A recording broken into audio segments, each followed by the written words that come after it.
Great. Welcome everyone to the regular session of council for the 10th day of March 2026. Just before we call the meeting to order, I'd like to remind everyone that this evening's meeting is being live streamed via our YouTube channel. And so welcome to the folks that are here in the body of the council chambers this evening. Welcome to those that are at home watching, and welcome to those that will watch us at a later date. Just before we get into our opening proceedings, I would like to start this evening's meeting off on somewhat of a somber note. Just to say a few words with respect to the passing of past Greater Napanee Mayor Bud Calver. Bud served as mayor of the town of Greater Napanee from 1991 through till 1998, and subsequently mayor of the newly amalgamated town of Greater Napanee from 1998 through to 2000. He also served as reeve and as warden of the county of Lennox and Addington. Bud was a shining example of what it meant to be a true Napanean. He loved the outdoors, worked hard, and committed a large portion of his life to his community. He was honest, fair, and respected by many that had any kind of contact with him. He greeted everyone with a smile, hello, and a handshake. Bud had the distinguished opportunity to be the last mayor of the town of Napanee and also the first mayor of the amalgamated town of Greater Napanee. As a result, I'm quite certain he was presented with a number of challenges during those early years of a new municipality, but was able to navigate them because of his steady hand and welcoming demeanor. He helped to pave the way to where our community is today. And of course, his love for his community was paled in comparison to the love he had for his family. On behalf of the town of Greater Napanee, I would like to express our deepest condolences to his wife Jane, son Tim, and families during this extremely difficult time. And of course, his nephew, Deputy Mayor Calver, who has followed in Bud's footsteps into the political world. So thank you.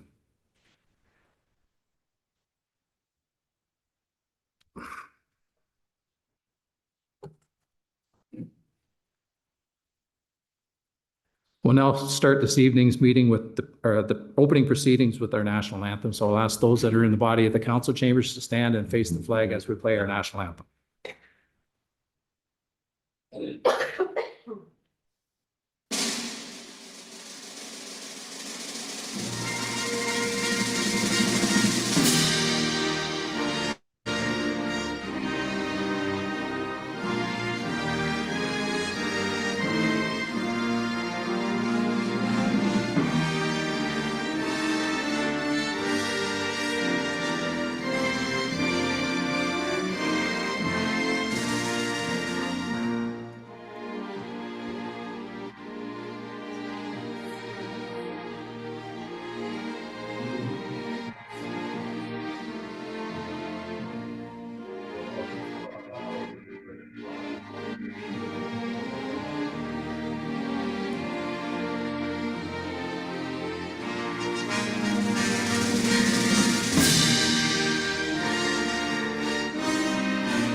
Thank you, everyone. We'll start this evening's meeting with respect to a rise and report from closed session, which we had earlier this evening. So I'll look for a motion to rise and report from closed session. Moved by Councillor Shank, seconded by Councillor Davies. If there's no further comments, questions, or concerns, all in favor of that motion? Opposed? The motion is carried. I would like to report that from closed session the evening, we had a confidential SR-1221-2026 CN rail line update, and I look for a motion that council receive for information the confidential SR-1221-2026-CN rail line update report, and further that council direct staff to proceed as directed in closed session. Moved by Deputy Mayor Calver, seconded by Councillor Martin. If there's no further comments, questions, or concerns, all in favor of that motion? Opposed? Motion's carried. Also in closed session this evening, we had confidential SR 1244-2026 commercial lease negotiation. I look for a motion that council receive for information the confidential report SR 1244-2026 commercial lease negotiation, and further that council direct staff to proceed with option 1 as directed in closed session. Moved by Deputy Mayor Calver, seconded by Councillor Norrie. If there's no further comments, questions, or concerns, all in favor of that motion? Opposed? The motion is carried. Also, confidential SR 1245-2026 commercial lease negotiation that council received for information, the confidential SR 1245-2026 commercial lease negotiation, and further that council direct staff to proceed as directed in closed session. Moved by Councillor Shank, second by Councillor Davey. If there's no further comments, questions, concerns, all in favor of that motion? Opposed? The motion is carried. And finally, confidential SR-1253-2026 human resources that council received for information, the confidential SR 1253-2026 human resources report. Moved by Councillor Davey, second by Councillor Hicks. If there's no further comments, questions, or concerns, all in favor of that motion? Opposed? The motion is carried. We'll now look for a motion to adopt the agenda as presented. Moved by Councillor Hicks, second by Councillor Davey. If there's no further comments, questions, or concerns, all in favor of that motion? Opposed? The motion is carried. Is there any disclosure of pecuniary interest and the general nature thereof? Councillor Davey, go ahead.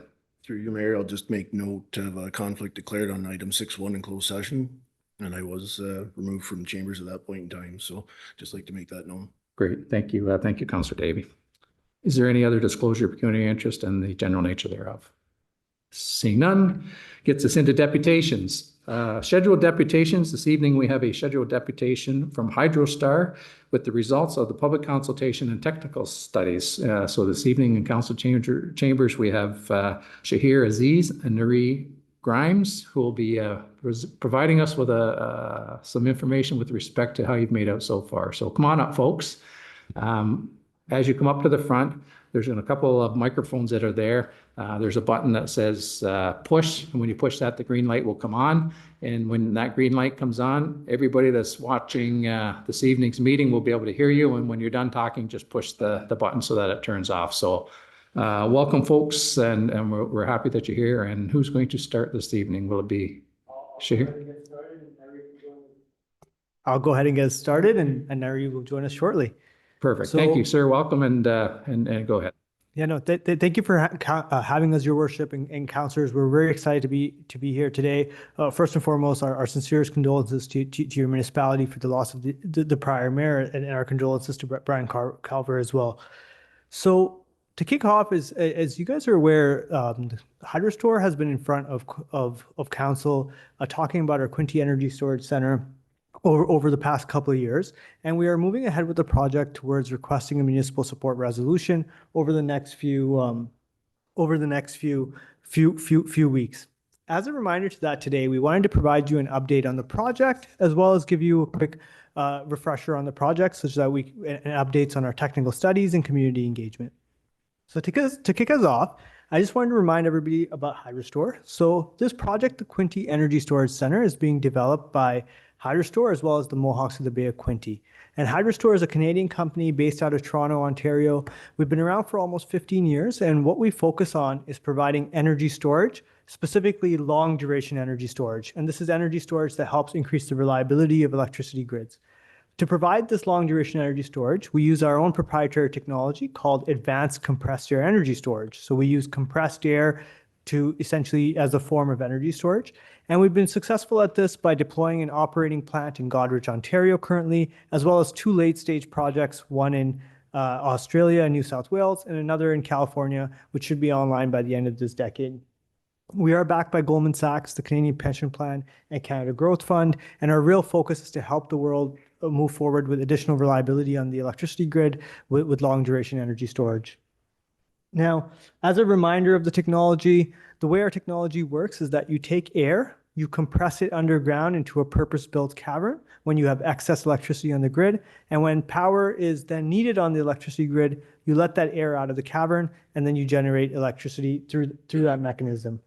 Now, while the technology sounds new, a lot of the components in the technology are actually all existing off the shelf. And the technology has actually been around since the 60s and 70s when it was first introduced in Alabama and in Germany. We've simply repurposed it, made it emissions free, and made it such that it uses just air, rock, and water.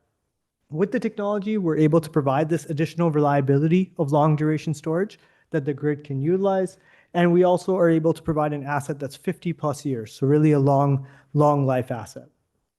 Now, today we're here to refresh you on the Quinte Energy Storage Center. The Quinte Energy Storage Center, located in Greater Napanee, is located by Galt's Corner in the southern end by where the Lennox generating station currently is. So just north of that. So if you look at the Lennox transformer station, just north of that, we have located our site. The project has been under development for 2 or 3 years now, where we've secured the land as well as completed preliminary studies, environmental studies, and screening studies. And what we're going to talk about most importantly is that we were able to complete our geological studies in the second half of last year and able to validate that the geology underground, about 600 to 800 meters underground, is the hard rock geology we need for the project to succeed. So we were able to get that completed. In addition to that, we've been able to complete our community engagement and consultation with the township by producing both kitchen table discussions with the local community, as well as throwing a community open house that helped us understand the feedback from the community. We also completed technical studies that after collaboration with the community on technical studies that would be required to help the municipality make an informed decision on their MSR, and Nairi will be talking about those today. So jumping right into the content for today, in terms of community engagement, what we really focused on were 2 sets of activities. The first was kitchen table conversations. On kitchen table conversations, we ran around County Road 22 in an area identified by Greater Napanee and Hydrostor. We knocked on over 66 residents' doors, and we were able to engage them in either dialogues or leave them in pamphlets, and we were able to talk to them. With over 30 of them, we were able to engage in a conversation and get some feedback on the project. This was a great opportunity for us to get to know the community a little bit near and adjacent to the project and get to learn more about people's feedback. The second key community engagement that we did was throwing a community open house. This was conducted in the Q4 of last year and specifically focused on inviting a broad set of the community to hear their comments and thoughts and feedbacks. Now, while we completed both of these engagement activities and we got lots of good feedback, what's important here is that this is just the beginning of our community engagement. And as we continue to process the project towards permitting and approvals, we'll continue to engage with the community and learn and grow with them. Now, next up, I'm going to hand it over to Nairi to talk a bit about the studies that we were able to complete. Thanks, Shahir. Hi, everyone. So to support your assessment of the municipal support resolution, we completed a full suite of technical studies, and these included water, noise, agriculture, planning, traffic, and several items under construction impacts. So independent studies were completed by reputable partners with deep expertise in the area. As well, agricultural and planning reviews confirmed that the project is compatible with surrounding land uses, and it also aligns with local and county planning frameworks. These multidisciplinary assessments reviewed our preliminary planning documents, and they started to form essentially our discussion surrounding manageable impacts, as well as informing mitigation strategies that will start to develop even further as the project progresses.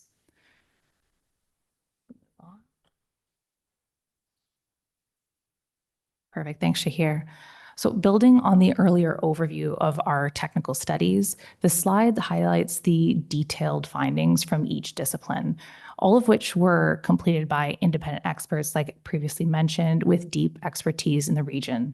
So these include SLR, who completed the water sourcing, operational noise, and our construction work, Gannett Fleming, who completed the traffic impact analysis, and then MHBC, who focused on agricultural impact assessments as well as the planning opinion.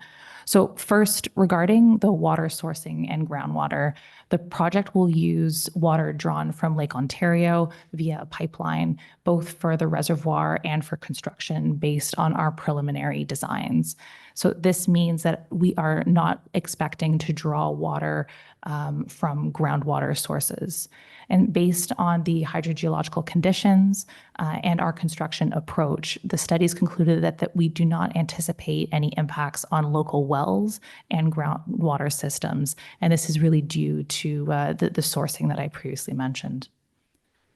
On operational noise, we completed noise modeling, and this shows that the facility will meet all provincially required MECP guidelines for rural environments. And this includes the existing requirements, which would essentially mean a nighttime limit of 40 decibels, which is what we expect and we see during regular nighttime times.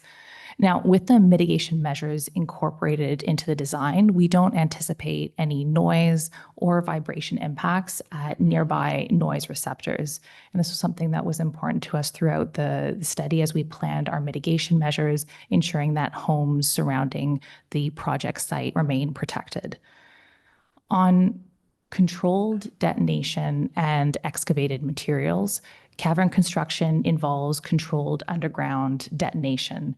And the assessment confirmed that due to the depth and design of the cavern, vibration or noise is not anticipated to be felt at the surface based on our preliminary work, as well as some of the work that we've done on our other sites. All excavated rock will be prioritized for beneficial use. Now, this can include being distributed to the municipality, distribution to local quarries, as well as potentially also used on site to build visual berms that enhance screening. So the berms could be along County Road 22 or also north-south along County Road 8. At the end of the project's life, the site will be fully restored in accordance with all regulatory requirements, as well as any permitting requirements. Traffic impact assessments shows that all study intersections will continue operating with excellent flow and minimal delays, and this includes during peak construction periods. Considering that, we will still continue to coordinate closely with municipal staff to manage traffic safely and proactively. And this essentially means regular checkpoints during construction and operations and ongoing discussion throughout the project development cycle. Now, finally, the agricultural impact assessments and planning opinion confirmed that the project is not located within a specialty crop area. And the planning opinion concludes that the project is consistent with both local and county planning frameworks. This, again, we look forward to ongoing discussions with the municipality to further align. Now, taken together, these findings demonstrate a clear path forward. The project can be built and operated safely in a way that aligns with community priorities and regulatory expectations. And we look forward to additional conversations as the preliminary design that we have today advances. Excellent. Thank you, Nairi. Just to wrap up here, what Nairi said was really important about the technical studies and gave you a really good summary of it. We have, though, completed these technical studies today at a preliminary level for the municipal support resolution. We do have all of our permanent requirements after we received an ISO contract, hopefully next year, that we will have to do. So we still have all of our regulatory permitting that is required and will need to be done and shared with the municipality, and we will have to proceed ahead with that. Now, just to conclude here as a reminder, one of the key benefits of our advanced compressed air energy storage technology is that it allows for a lot of local and economic benefits. So we expect, of course, over 670 construction jobs in the region, over $1 billion of impact to the GDP, as well as 40 operating jobs once operational. We do use a lot of domestic content and a lot of domestic labor that will help support and boost the local economy. In addition to providing the community benefits payment to the township, we also look forward to working with the Mohawk and the community on local employment initiatives that will hopefully boost the community's impact into the community. So with that, we'll wrap up our presentation today and look forward to discussing further with you. Great, thanks, folks. Just hang tight and we'll see if council has any questions with respect to your presentation or the report that's in front of us. Council, do you have any questions for these folks with respect to the presentation they've done? Yep, go ahead, Councillor Davies. Just in some discussions, sorry, through you, Mayor, and discussions we've had amongst ourselves, somewhere around 100 acres on the parcel, 80 acres roughly consumed by the project. Is that correct? Yes, the current parcel is roughly about 170 acres that we have under control. Of that, we expect, 80 to 90 acres to be the finished footprint of the site. Okay. And within that, what expected surface area does the pond take up? Oof. I know we have Lucas, our engineer, online. I don't know if Lucas, you can answer that one easily. Yeah, we'll Yeah, see. sure. Yeah, go ahead, So- Lucas. Sorry, thank you. We have yet to complete a detailed reservoir design, but it's on the order of 20 to 25 acres. Great. Thanks, Councillor Davey. Yeah, you're good? Yeah. Does anybody else have any other questions or comments? Go ahead, Councillor Shank. Like I've mentioned to you, like the process that you've done, you've done the public consultation and you've gone through all the other places. But I would like to have our staff through Matthew Grant, our CAO, do a little consultation of our own to see how many are for and how many are against of the area, because certain areas are going to be impacted. What's the light, some of the other concerns that some of the residents might have before municipal approval would be given. That's just my own opinion. Of course, it's based on the whole minute, all the other councilors, if they feel the same way. But just to have, you've done your due diligence. I just want to make sure, because something of this size will have impact in the local neighborhood. Now, is the local neighborhood happy with it? Is there all their concerns been met with, or if they have any other added concerns, I'd like to just see addressed.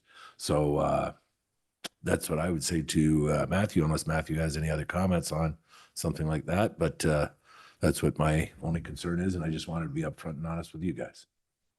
Thanks, Councillor Shank. Go ahead, Mr. Grant. Right. Through you, Mr. Mayor, and I invite Michael to weigh in if there's anything further. Should it be council's wish to do a broader review on community sentiment around a project of that size, I would look to sort of our planning department for some of their usual processes within, certain boundary around proposed projects, specific questions around that. But if council wishes to have more information, we can certainly collect that for them if that's the will of council. Yeah, thank you, Mr. Grant. And I know that staff are probably going to bring a report back. Normally, we wouldn't issue a municipal support resolution this evening as a result of this, but I guess my question is, and I think staff probably have this answer, but what timeframe are you looking for the municipal support resolution? Is there a kind of cutoff time? I'm sure there is. Yeah, we're targeting in the month of April, and I think we've been discussing maybe towards the second half of April is what we've been thinking. Okay, as I'm looking at Mr. Nobes to see whether or not we can put the report with a little extra work to it from Councillor Shank. Go ahead, Michael. Yeah, through your worship, given the request to reach out directly to area residents to do our own assessment, I'll say, on sentiment, that's definitely going to push out the timeline by likely a month, I would say. So we're probably looking at later May, maybe early June, if council wishes to proceed in that manner. But I think we can certainly strive for the timelines that, around the May mark. And I believe the submission is due later in 2026, but we're just striving to accommodate the request of the proponents. Okay, thanks, Michael. So do we have a real hard cutoff day as to when you're going to need this thing by? I know you're going to want it sooner than later, obviously, but is there a hard cutoff day as to when your application has to go in with the municipal support letter? Yeah, absolutely. Look, we definitely want council to take the necessary steps they need to get comfortable.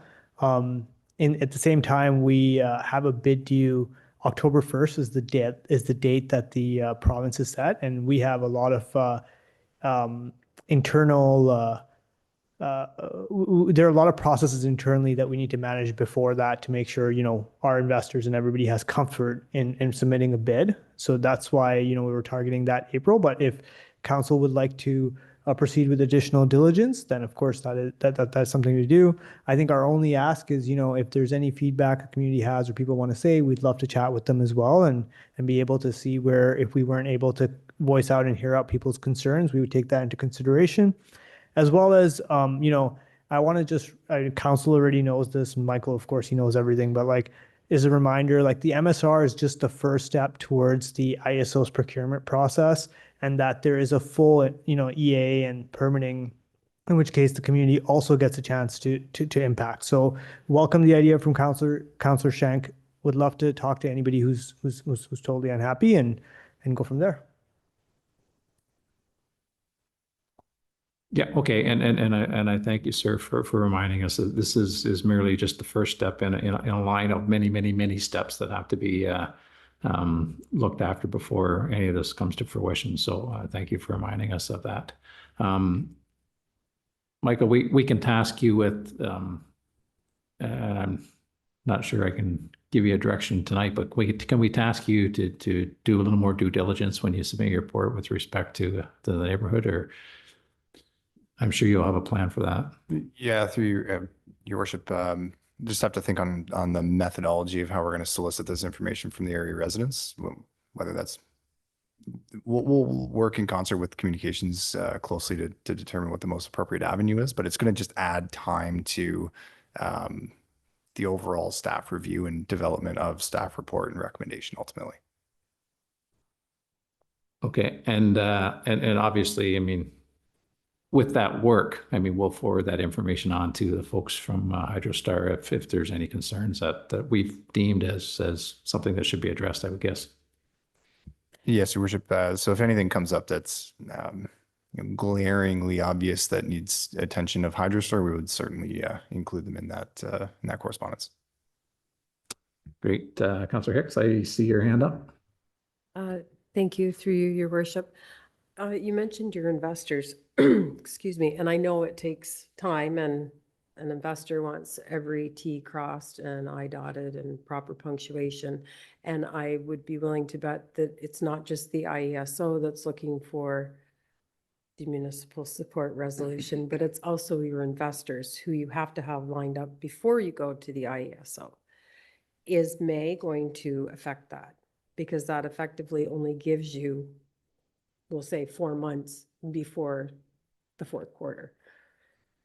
Yeah, if I could be completely honest with councillors and your worship is, that timeline, God forbid you guys were to say no or something didn't work out, it doesn't really leave us much or any opportunity to do anything else. So,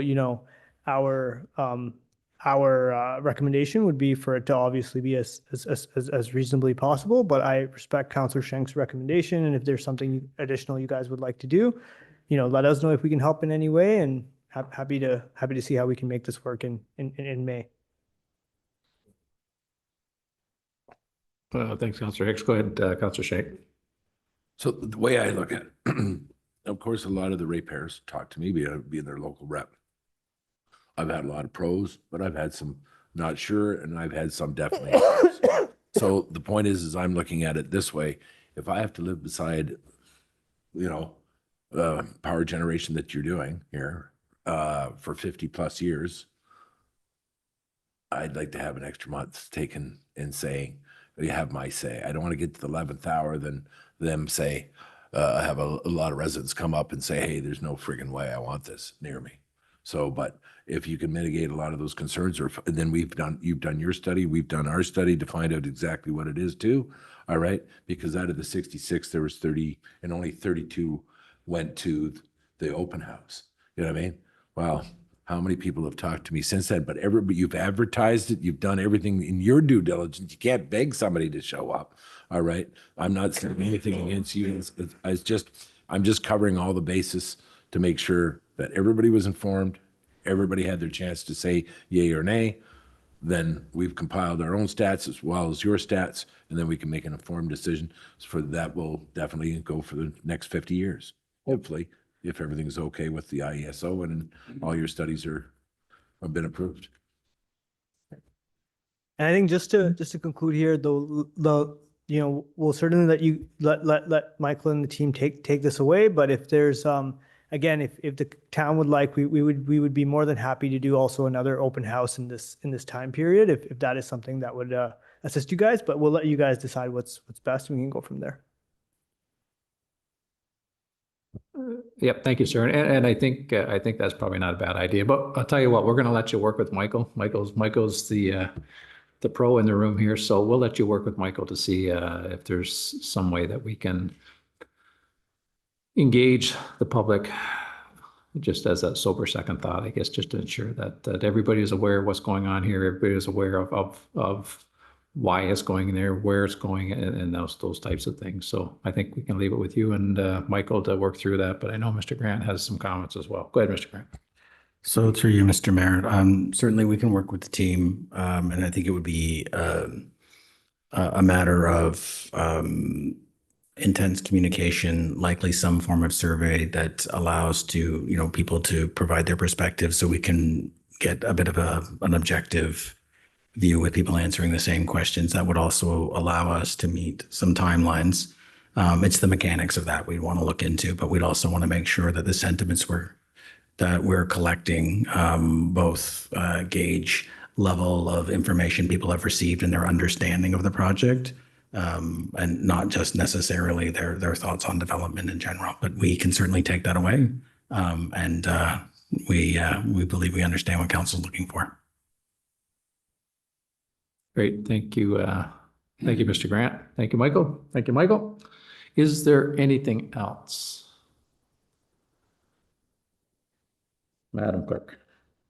Sorry, through your worship, just because this is a little bit outside of our normal course, I would ask that if that's council's desire, if we could just please include that in any motion that's made here tonight, for staff accountability and just so that we're all on the same page about that.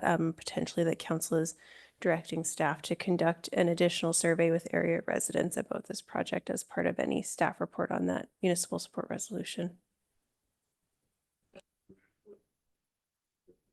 Thank you, Madam Clerk. So we'll be looking at a motion similar to that the council don't receive the deputation from Hydrostor and direct staff to bring a report regarding the municipal support resolution back to council and further that. And just as you said earlier, you said Conduct the additional survey with the residents. I knew what you were thinking. Yeah.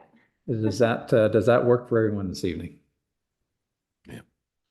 Great. Do we have a mover and a seconder? Moved by Councillor Shank, seconded by Councillor Hicks. Do you have anything further, Ange? I before do, we thank you, call for the through your vote? worship. I think there should be a time limit on the survey. I just did a quick lookup, and Hydrostor has been mentioned either on agendas or reports combined, I think at least 16 times since you first approached us. There's been the door knocking, there's been the open house, which I attended, and it was very well done and very informative. And I think an absolute maximum of 2 weeks. Residents, the information is there. They know who to call if they have a concern or where to write to. So I really do think we need to put a time limit on this. Yeah, go ahead, Mike. And I'm just saying that because they're also, in defense of the proponents, they're trying to run a business and they're trying to put a proposal together. And the longer we delay, the longer they're delayed, which is, it can impact. People aren't investing millions of dollars if it looks like you can't get your collective stuff together. So I think a time limit, a time frame. Thank you.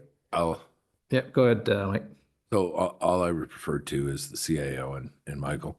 You know what I mean? You're going to do the communication, you're going through the studies and everything else. So what you guys decide on urgency is, of course, the utmost, because if there's some negativity or some major concerns of any of the residents down there, of course, you have to give the proponents time to address that concern also, and just to be fair on both sides. But I just sprung this on to you tonight. So I can't say, you got 2 weeks. You know what I mean? So if it takes 3 weeks, okay, but you know the time of the urgency, and I agree with Councillor Hicks, what she's saying, let's not prolong it, all right? Because as soon as the summertime comes around, everybody's gone and gone somewhere else. So while you have a kind of a captive audience here, let's do our due diligence and do the best we can. And that's the same thing as proponents, because they're going to want to have to, if there's any concerns, how can we address those concerns? Yeah, Mr. Grant. So through you, Mr. Mayor, and just on that point, Councillor Shank, I think it would be important that rather than just look for sentiment, we seek that, is there any specific ideas or concerns that that individuals can bring forward? That way, you know, it will be something that is constructive both for council and their decision making and for the proponent for things that they may want to collect. I just would want us to ensure that we make it about information collection and ideas rather than purely about sentiment. I would, Yeah, go ahead, sir. yeah, I would just reiterate like what the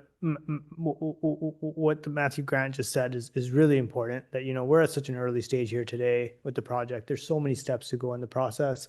I think this exercise, if this is something that needs to be done, let's do it. But I like this idea of let's get some constructive feedback from the community. If there's other feedback and items, if where we can address them right away, we will. Where there's longer mitigation strategies, we can employ them as well. But I think that's the constructive feedback. I think that would be helpful for everyone. Go ahead, Councillor Shank. So a lot of the residents that have phoned me, there's been quite a few that, you know, there was about sound, and you've already addressed that with 40 decibels. You know what I mean? That's saying nighttime. What is it during the daytime? You know what I mean? In your article here. The other one is light, because when you come from Bath on 22, you're going to be able to see it. So what type of berm is going to be there? Is there going to be, you know what I mean? Like, is there going to be anything put there that's going to, that all of a sudden we have the hydro and we have a Tura right along there that everybody can see from wherever. Now, all of a sudden we're going to have another plant with a whole bunch of lights, a hydro generation plant. So where I'm on this side, it's really nice and dark and quiet, and sure, you see the odd lights from over there. Now it's going to be right in front of us. So is there going to be any mitigation for lights? You know, that sight, sound, you know, all the concerns that you've addressed here, all right, that some of the people have already addressed, and they were saying, well, that just did that open house, was that a feedback, or are you asking us for a yay or nay, or what are you asking? I said, well, guys, like you said, we're at step 1 out of 100 steps. So, but all I'm saying is I don't want to get to step 99 and say, hey, you didn't afford me the opportunity to voice my concern or any other concerns. You've addressed a lot of those concerns, but maybe, you know what, let's see what we can address, rather than, I don't want to go 2 steps forward and 3 back, you know, so.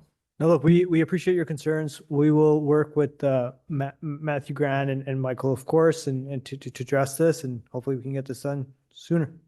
Yeah, thank you, sir. I think Councillor Hicks wants to comment as well. Go ahead, Ange. Thank you. Just one final thing. So if I were to get information that this question is being asked, my first question is, has it already been approved? You're going to push it through anyway? No, it has not. This is simply for the municipal. So when you do the survey, and I know, Michael, you will, but I would even take their technical studies page and put that in there to say, these are all the things that they've already done preliminary on.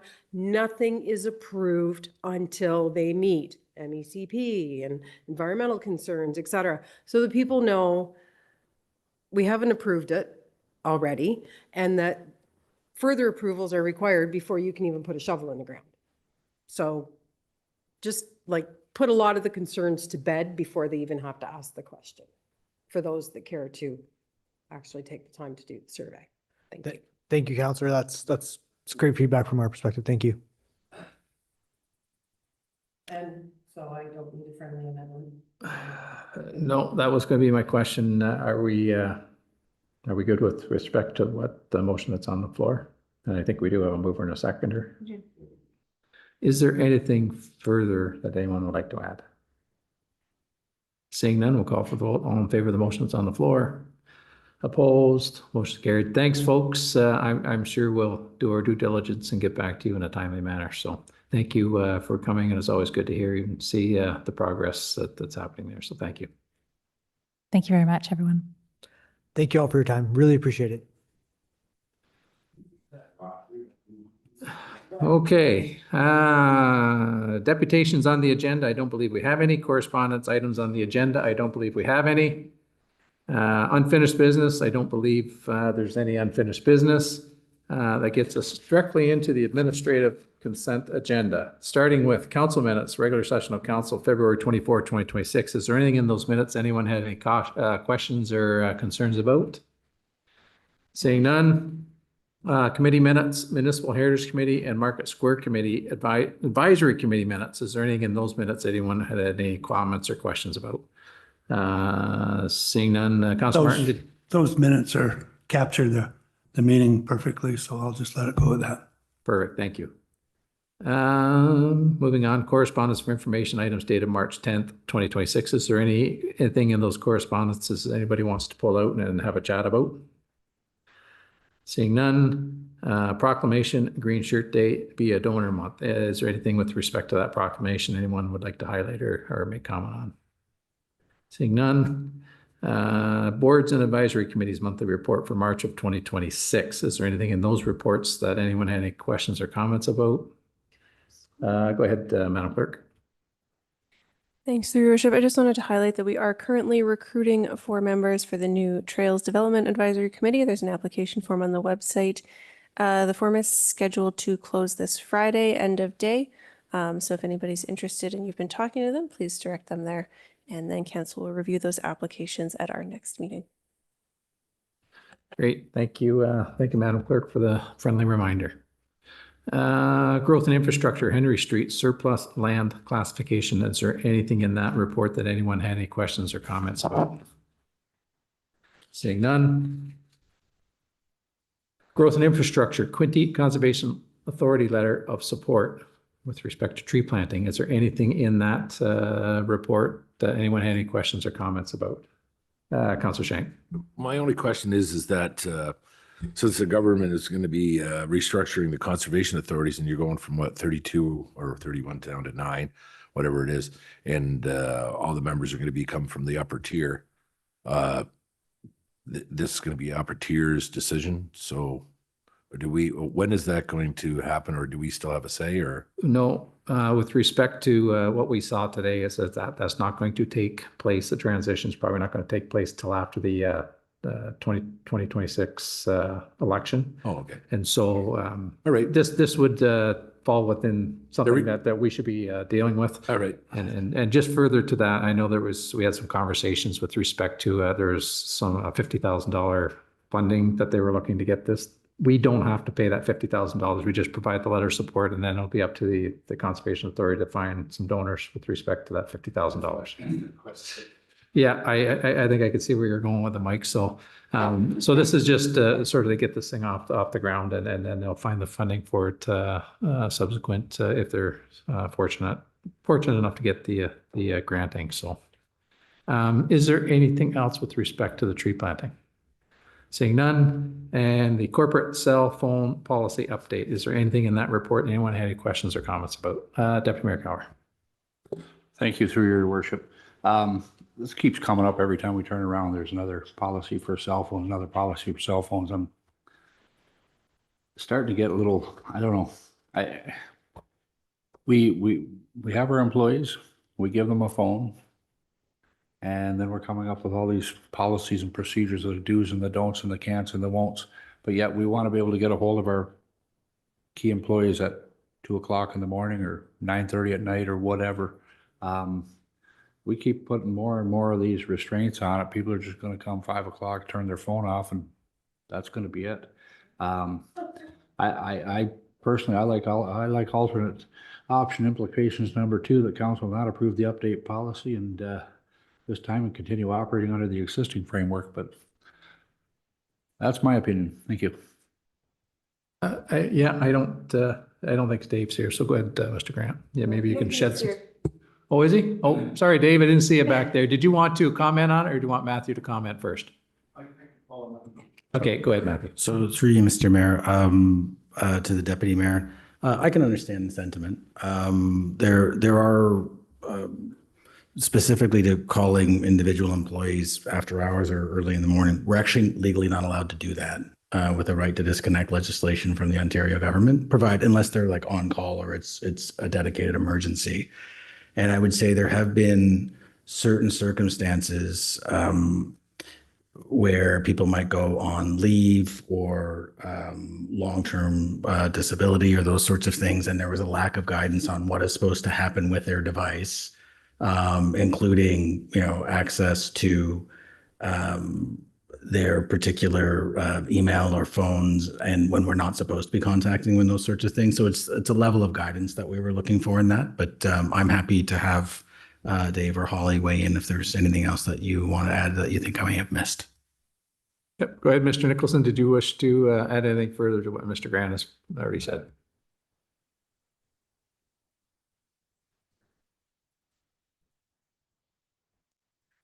Thank you, through you, Worship. I would just say that this is an update on the 2020 policy based on the discussions and direction Council gave us. So we did actually add into that policy mention of the right to disconnect. So we are looking at how staff can disconnect but still be available as and when they're needed on that on-call basis. One of the other things that was missing in the 2020 policy was the ability to claim back charges for that personal use, which is, and so that's now in there. So we're covered if and when we need to do any kind of cost recovery.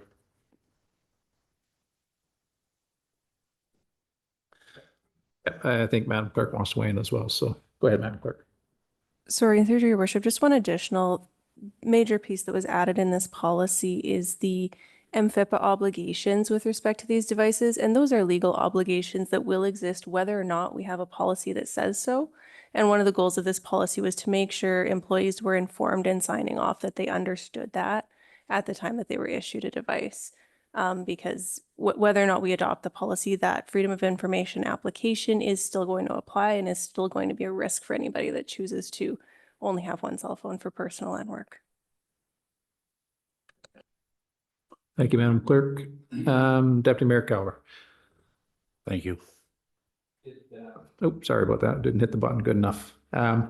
We got a couple options here. We can go with the staff recommendation, or if you want to go somewhere outside of the staff recommendation, we can pull this from the consent agenda, and then we can deal with it at the bottom end of the agenda. So I'm not sure what you're thinking, but did you want to do something outside of the staff recommendation, or? No, or... we can go with staff recommendation. I'm just like, every time I didn't realize this was just another update to another update to another update. I mean, we need to put stuff like this to rest and be done with it and carry forward.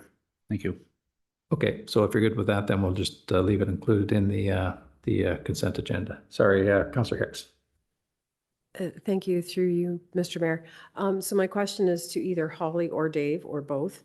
If an employee is off on medical leave, what happens to their town cell phone? Now, if they are off on, I'll say stress, or if, they've had surgery, they're not supposed to be working, they're supposed to be recuperating, is their phone handed in?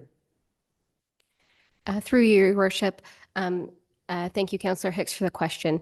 That is something we're trying to clarify in this policy to ensure that there is that division.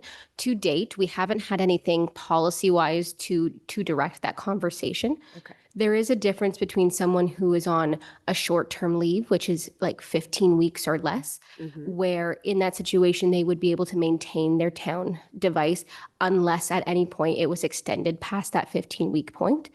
If for any reason this person was off on a longer term disability, we would ask to have that phone given back to us until they returned at that time.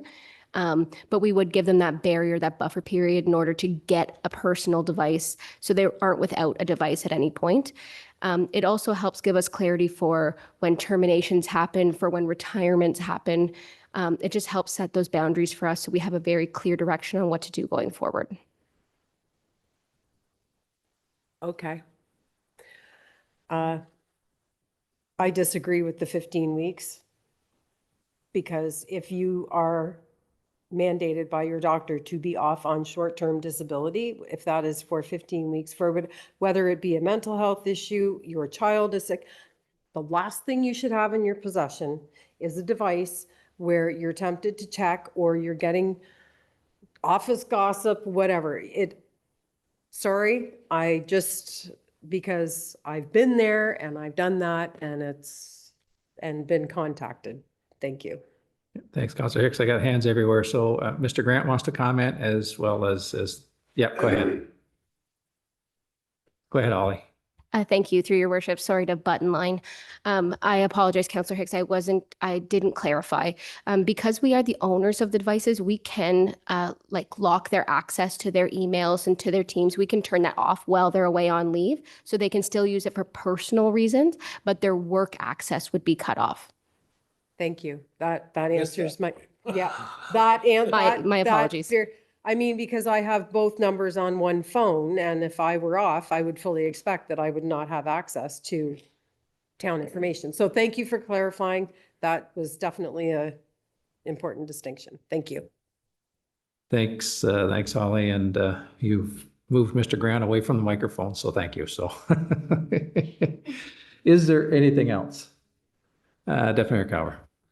Thank you, Your Worship. No, thank you, Holly, for clarifying that, because I know with our phones through our business, I can shut somebody's phone off pretty darn quick. And so I'm glad we have that ability. So I do feel better with that. Thank you. Thanks, Deputy Mayor Calver. Is there anything else before we look for a motion to note and receive the consent agenda? Nope. Yep. Okay. So we'll look for a motion that council consent to the approval of the following routine items. That the minutes of the regular session of council dated February 24, 2026 be adopted as presented. That the Municipal Heritage Committee and Market Square Advisory Committee minutes of February 19, 2026 be received for information. That the correspondence for information items dated March 10, 2026 be received. That council endorse the proclamation request for Green Shirt Day and be a donor month. That council receive for information the boards and advisory committees monthly report for March 2026. Council received for information the growth and infrastructure Henry Street surplus land classification report, and further that council amend the classification of the land located at the north limit east side of Henry Street from Class 1 to Class 2 due to the adverse setback requirements identified through the consultation with Ontario Hydro 1. And further that council authorize the mayor and the clerk to remove instrument LA 235053 from the title to Part 4 on Plan 29R7867. Further that council authorize the sale of Part 4 on the Plan 29R7867 to Melissa Bancona and Michael McNish of 27 Yeoman Street. That council received for information the growth and infrastructure Quinte Conservation Authority letter of support, tree planting report, and further that council provide a letter of support to the Quinte Conservation Forest application to the Federation of Canadian Municipalities Green Municipal Fund Growing Canada's Corporate Canopies GCCC program as amended to this report, and further that the letter of support clarify that the town's endorsement does not commit the municipality to any financial contributions, operational involvement, or participation in a future planting project, and further that any future decisions regarding the municipal participation in planting project, including the funding commitments, site selection, or resource allocation, be brought back to council for separate consideration.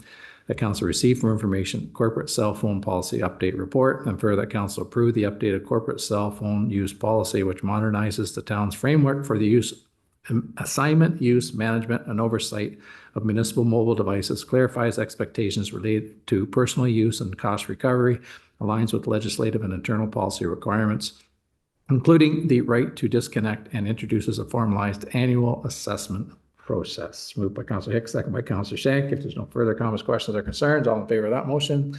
Opposed? Motion is carried. That gets us into items for consideration: Parks, Recreation, and Culture, Cemetery, Transfers, and Municipal Responsibility. Mr. Brown, are you going to start? I think so. Whenever you get settled in there, welcome Sonia, and whenever you're ready.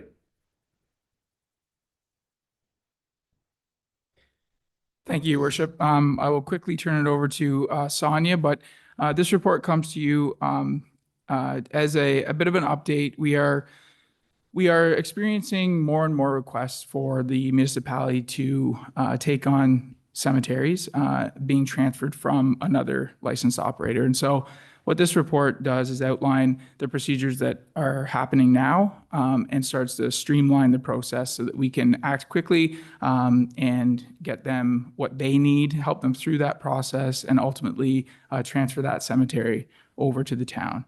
And With that comes obviously a little bit more maintenance and a little bit more workload on the town side. And I don't want to steal any of Sonia's thunder, so I'll let her get into her report. But it is something that we are seeing more and more as we get into this cemetery business, and we just want to be prepared and know how to react when these situations arise. So with that, I hand it over to Sonia. Thank you. So essentially, the report that we're presenting tonight is to get council's approval on delegating authority to the mayor and clerk to sign documentation that comes with a cemetery transfer. So it could be agreements, MOUs, transfer documents.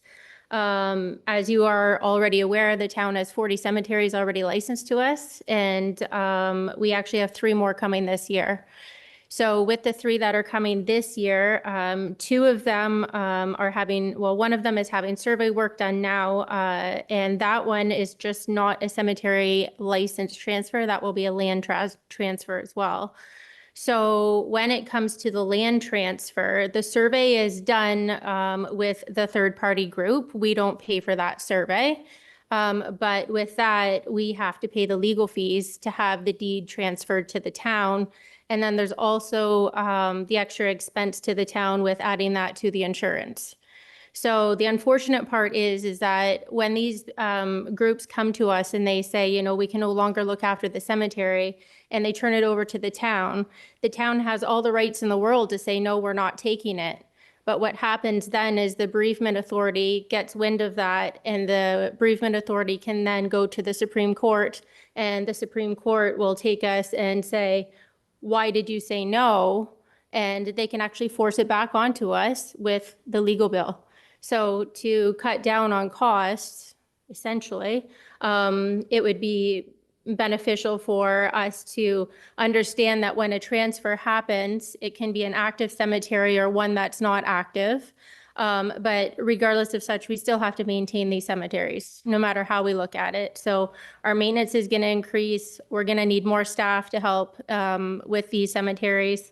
Administratively, there's going to be extra work included with the transfers, legal, and all of that stuff. So in a way to kind of speed things along, if we can have delegated authority sign these documents that are coming our way, instead of making the third parties wait an extra month to, you know, put it in front of council for approval, that's kind of where the report is going, is just so that we can have your blessing on, you know, the mayor and the clerk signing these documents to move them along.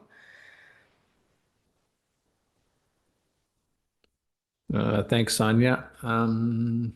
Is there any questions or comments first? Go ahead, Ange. To you, Mr. Mayor. Sonia, if you have a volunteer board or community group, et cetera, come to you and say, we want to give you our cemetery that we have looked after, because I think in a lot of cases what happens is they age out.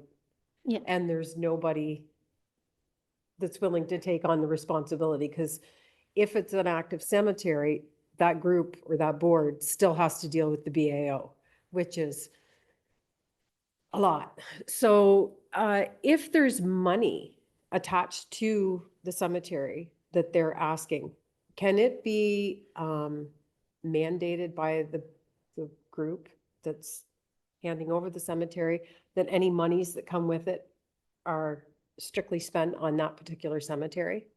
Yes, through you, your worship. So the care and maintenance fund, the trust fund, has to come over to the municipality no matter what. Right. So that comes, but in terms of an operating budget, so one of the cemeteries that is coming to us right now, they actually have an operating budget for the cemetery, and they have their care and maintenance fund. I will have to verify with the bereavement authority, but the last that I spoke with them, they said if there is a separate account that is for the cemetery only and doesn't have anything to do with the church, that operating budget should actually come over to the municipality as well, or whoever's taking over the license. Okay. So I'm going to have to work with the BAO a little bit on that, but the church group that approached us last year and said that they could no longer maintain, they actually were the ones who told us that they had this other account. And we said, okay, well, we'll have to figure out how we move that over. Okay. So essentially anything to do with the cemetery needs to come to us. That's all the records, everything, mapping, surveys, it all has to come to the municipality. Okay, Mhm. thank you. Thanks, Councillor Hicks. Is there anything else? Yep, sorry, go ahead, Councillor. It's just that in case anybody's watching, quote me if I'm wrong, okay? Because this is your wheelhouse. But any abandoned cemetery becomes the ultimate responsibility of the municipality to care and control it, correct? Correct. So that's the reason I remember when the first one came, and now we're up to 40, but I think it was going to be 43 or 45 from what I was told. So we went from cutting none to cutting now 45, and we have a dedicated staff dedicated to look after all the other issues too. And that's an expense. So therefore, for us to go ahead and take over a cemetery, of course, we're going to, especially an active cemetery, that we have to have something to offset it besides the taxation base too. So, yeah. Yeah. Thank you. Just so everybody knows it's what might be watching. Yep, go ahead, Chris. Yeah, thank you, Worship. And just speaking off Councillor Shank's point, we do have the ability, like was presented earlier this year, to set our service level standards. They are set right now. And if you recall, a lot of these abandoned cemeteries, we are not doing much at all right now, and we need to improve in that area. It doesn't mean going and cutting and weed eating every single week, but we can set those service level standards so that we are doing more at certain cemeteries, active, Riverside, Riverview, and less at an abandoned cemetery, on a rural lot that has difficult access. So we can set those service level standards. There's no definition of how you need to maintain them, but they need to be accessible by the public. They need to be obviously accessible by staff to get in there and maintain. But some of these cemeteries, there isn't a lot of grass growth because of the shaded area. And so you don't actually need to go in and cut them every week, but you do need to go to them, probably multiple times in a year at least, to make sure that there's no trees down, all the stones are safe and they're not falling over, and just make sure the debris and everything is cleaned up. So I just wanted to make that point because we do have the ability to do a little more at certain areas and a little less in other areas. Because right now, we're not in a position to add more people or throw a ton of money at this, but there are more and more coming our way. We wanted to make that very clear. And we will need to adjust slightly as we go in terms of operating budget and things like that. But we are very mindful of that, and we are going to set our service level standards accordingly. And we may come back to council with an update to those service levels, specifically with cemeteries in the future. Yep, thanks, Chris. A good explanation. You kind of took some of the questions I was going to ask. It sounds like this may be a regular budget line discussion each and every December or January of each year. So because I'm sensing that we're getting more and not losing any. So it's only going to get worse before it gets better, I guess. So yeah, go ahead, John. Through you, Mayor. That's kind of what I was after. You 40, we get 3 more this year. Like, any rough idea what's left within the boundaries that we may see in the next, few years? So it's hard to tell right now because there's so many people that have them on their private land that we don't even know, like, if they're through the BAO, then they're going to come to us, but new ones that are on family properties, it's hard to say. But I know that there is actually one more cemetery that could possibly come our way. They talked to me last year. So there's another one down in Sandhurst that could possibly come our way. Like, these are cemeteries that there's 1 or 2 people maintaining right now, and they're getting older, and they've got no choice but to, come to the municipality. One thing I wanted to add too is I wanted to explain that there's 2 different methods to doing the transfers of the cemeteries. So there's one cemetery that we're actually just transferring the license to operate. We're not transferring the land to own the land. So with that comes an MOU so that we can cross their land, and there's no liability between the landowner and the town for crossing the land to get to the cemetery to maintain it. So there's that aspect of it, which is I'd like to go into an agreement with a lot of the landowners that have these cemeteries on the private land. That is not a directive from the BAO. That is something that I think would be appropriate, because I don't know that I would necessarily want somebody crossing my land to get to this cemetery if there wasn't something properly in place. So I think a lot of the residents here would welcome that. And if there is any kind of, kickback that they don't want that, then it actually turns back to the BAO, and the BAO deals with the property owner. Great. Thanks, Anya. Councillor Harris. I would move staff recommendation. Thank you. We do have a recommendation that council receive for information, parks, recreation, culture, abandoned cemeteries, and municipal responsibility report, and further that council direct staff to proceed with the recommended actions outlined in this report, including initiating any required processes under the Funeral Bureau and Cremation Act, the FBCSA, and that any required legal costs be funded from the approved operating budget, and the council delegate authority to the mayor and clerk to execute any agreements, transfer documents, or memorandum of understandings required to give effect to the acceptance of any cemetery transfer. And do we have a seconder? Councillor Davey. Is there any further comments, questions, or concerns? Seeing none, all in favor of the motions on the floor. Opposed, motion's carried. Parks, Recreation, and Culture, Youth Wellness Hub update. And Mr. Brown, I think that you're going to speak to that as well. So whenever you're ready. Yes, thank you, Your Worship. So just an update on the Youth Services Coalition that you would have heard back on October 28th. Council did approve the terms of a memorandum of agreement between the town of Greater Napanee and the newly formed Youth Services Coalition to operate a youth wellness hub located at the train station in the west side of that building. So to date, the MOA has still not been signed, and it won't be signed as it was presented on October 28th. And because it has significantly changed, I wanted to bring it back to council to get an approval on the revised situation. So since the Youth Services Coalition was to be made up of many different service providers and different organizations, the MOA required one partner organization to become the signing authority for the coalition, and that is where we ran into some roadblocks. We thought we had a number of avenues there, and it turned out we were at hitting dead ends. So Harmony Lounge and Music Club is the only partner organization that is willing to sign the MOA, but not under the original terms and conditions that supported a more rounded youth wellness hub with many service providers contributing to the initial concept. So staff are bringing this revised MOA back to council for their review and approval. The revised agreement allows the existing community programs offered through Harmony Lounge and Music Club to operate out of the train station lease space. Those other service providers that were originally part of the coalition that you heard from in a deputation, they wouldn't be offering programming at the train station location.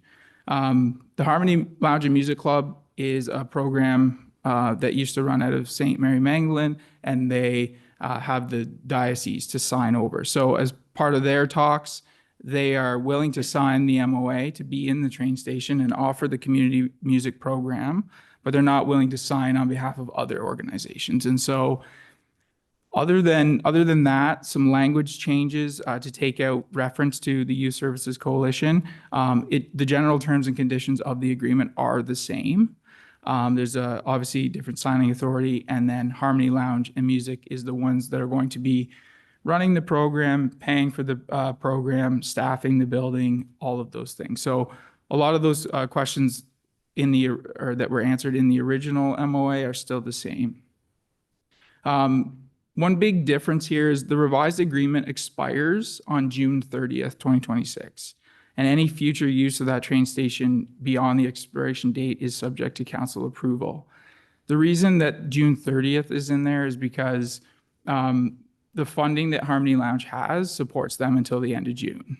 And so that provides Harmony Lounge an opportunity to continue their programming in the train station space until June 30th, and also buys a little bit of time for the coalition to sort of connect, talk about where things went wrong, reevaluate, and if there is any proposal to use the train station beyond that point, that would come back to council. Otherwise, it would become vacant after that date happy to answer any questions. Thanks, Chris. Makes sense. Is there any questions or comments for Chris with respect to the report or the presentation? Councillor Hicks.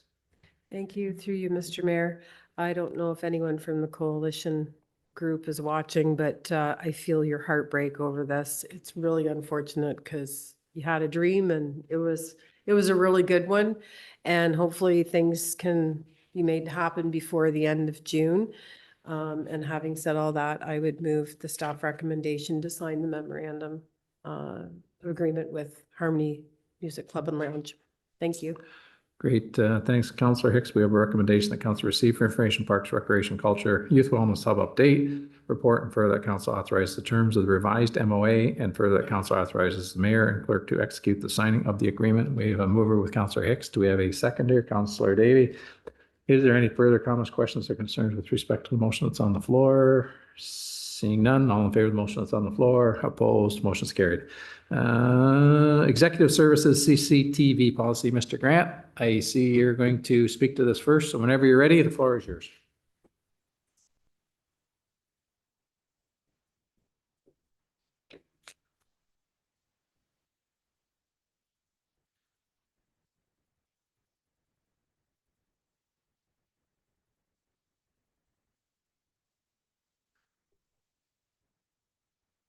Thank you, Mr. Mayor. And so to you and members of council, I see I'm the only one wearing a sweater here. It's a bit of a fool's spring. I looked at the wrong weather report, I guess. So for mayor and members of council, this is a report to formally upgrade a policy related to our CCTV cameras.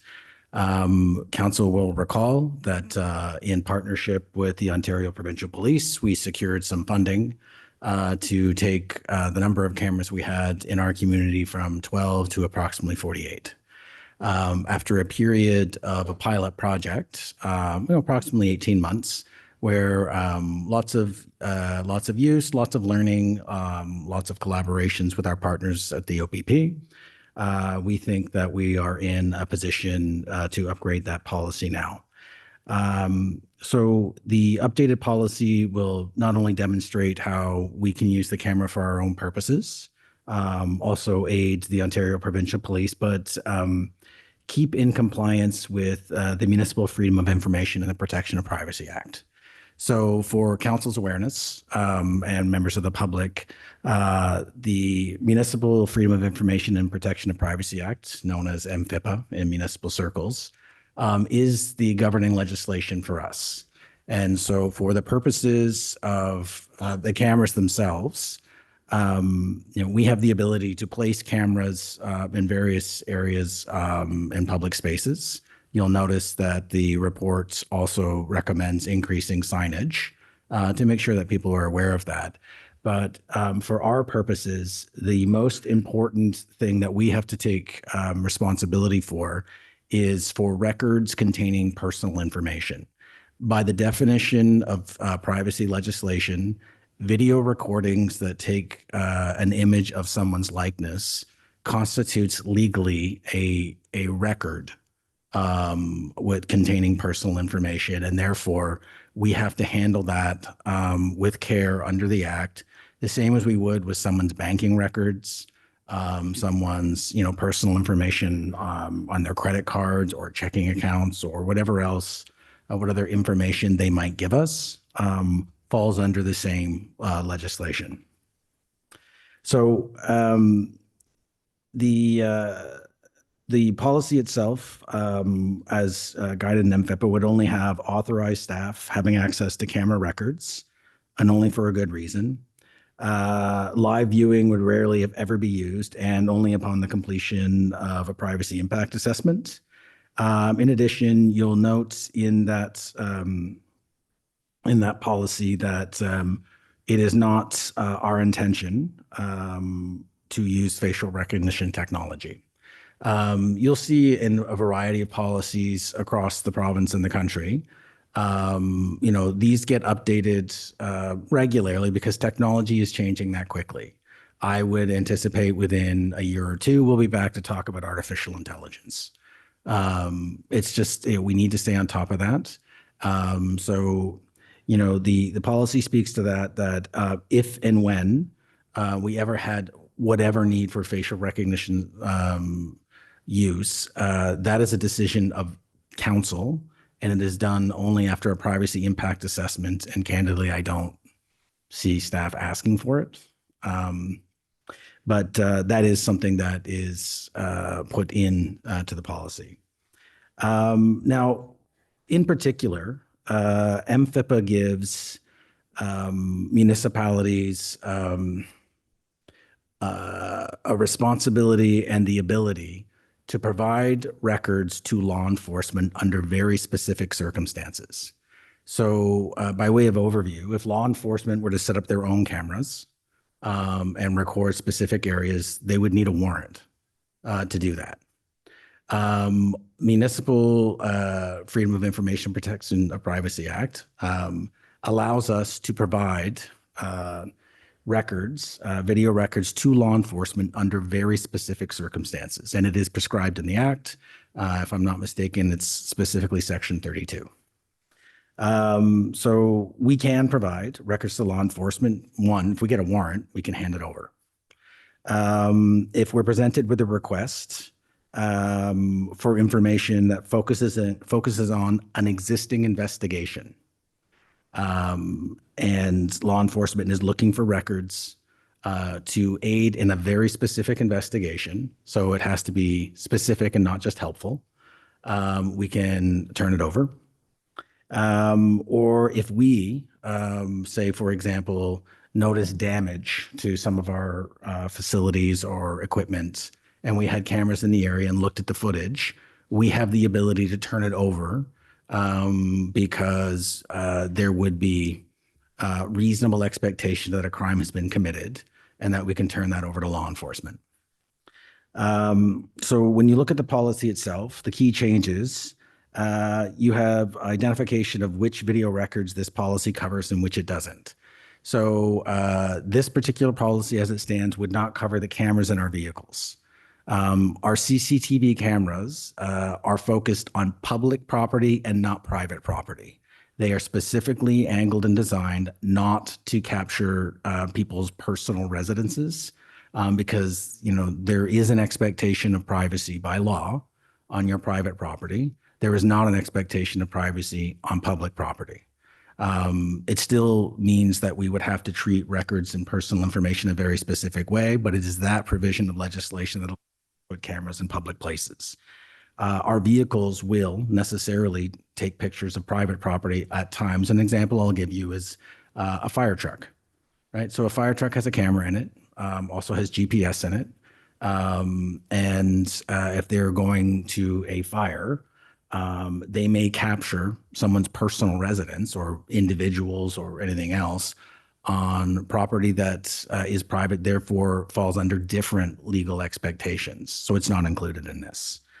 You know, we don't have YouTube included in this, but we will, you know, come back and update policies as necessary. But those are things that specifically require more investigation and review and are not quite as cut and dry in relation to privacy legislation as this. The other changes that you'll see, inclusion of appropriate council oversight, rules around live viewing, conditions under which video records can be provided to law enforcement without a warrant in line with MFIPA, requirements for record keeping, you know, particularly digital record keeping, provisions on emerging software, in particular facial recognition software. The policy seeks to ensure that town staff adhere to all privacy legislation and that we provide support to law enforcement as much as legally possible. And I would expect for members of council, like this is an evolving field. Legislation evolves, technology evolves. So if there is the ability for us to assist law enforcement to a greater degree, because privacy legislation changes or something else comes to light, we would certainly bring that back to council for your consideration. But this particular policy and its update, we think is reflective of the legislation and strikes the balance between public safety and our obligation to protect personal information. And with that, I'm happy to answer any questions. Thank you, Mr. Grant. Is there any questions or comments? Councillor Nori. Thank you. First of all, just, I guess people know I'm chair of the Police Services Board, so this puts me kind of between a rock and a hard place. But fortunately this morning, Mr. Grant and myself had a very positive and friendly discussion over this. And I respect what the lawyer says, and I respect what council's doing. And the first time in my life, I'm going to have to abstain for this vote because I don't want to, and I hate using that word, just if you wonder why I do that. But there are some things coming from the Solicitor General's office that I have some information on, but not enough to change our policy. But hopefully we'll be able to cooperate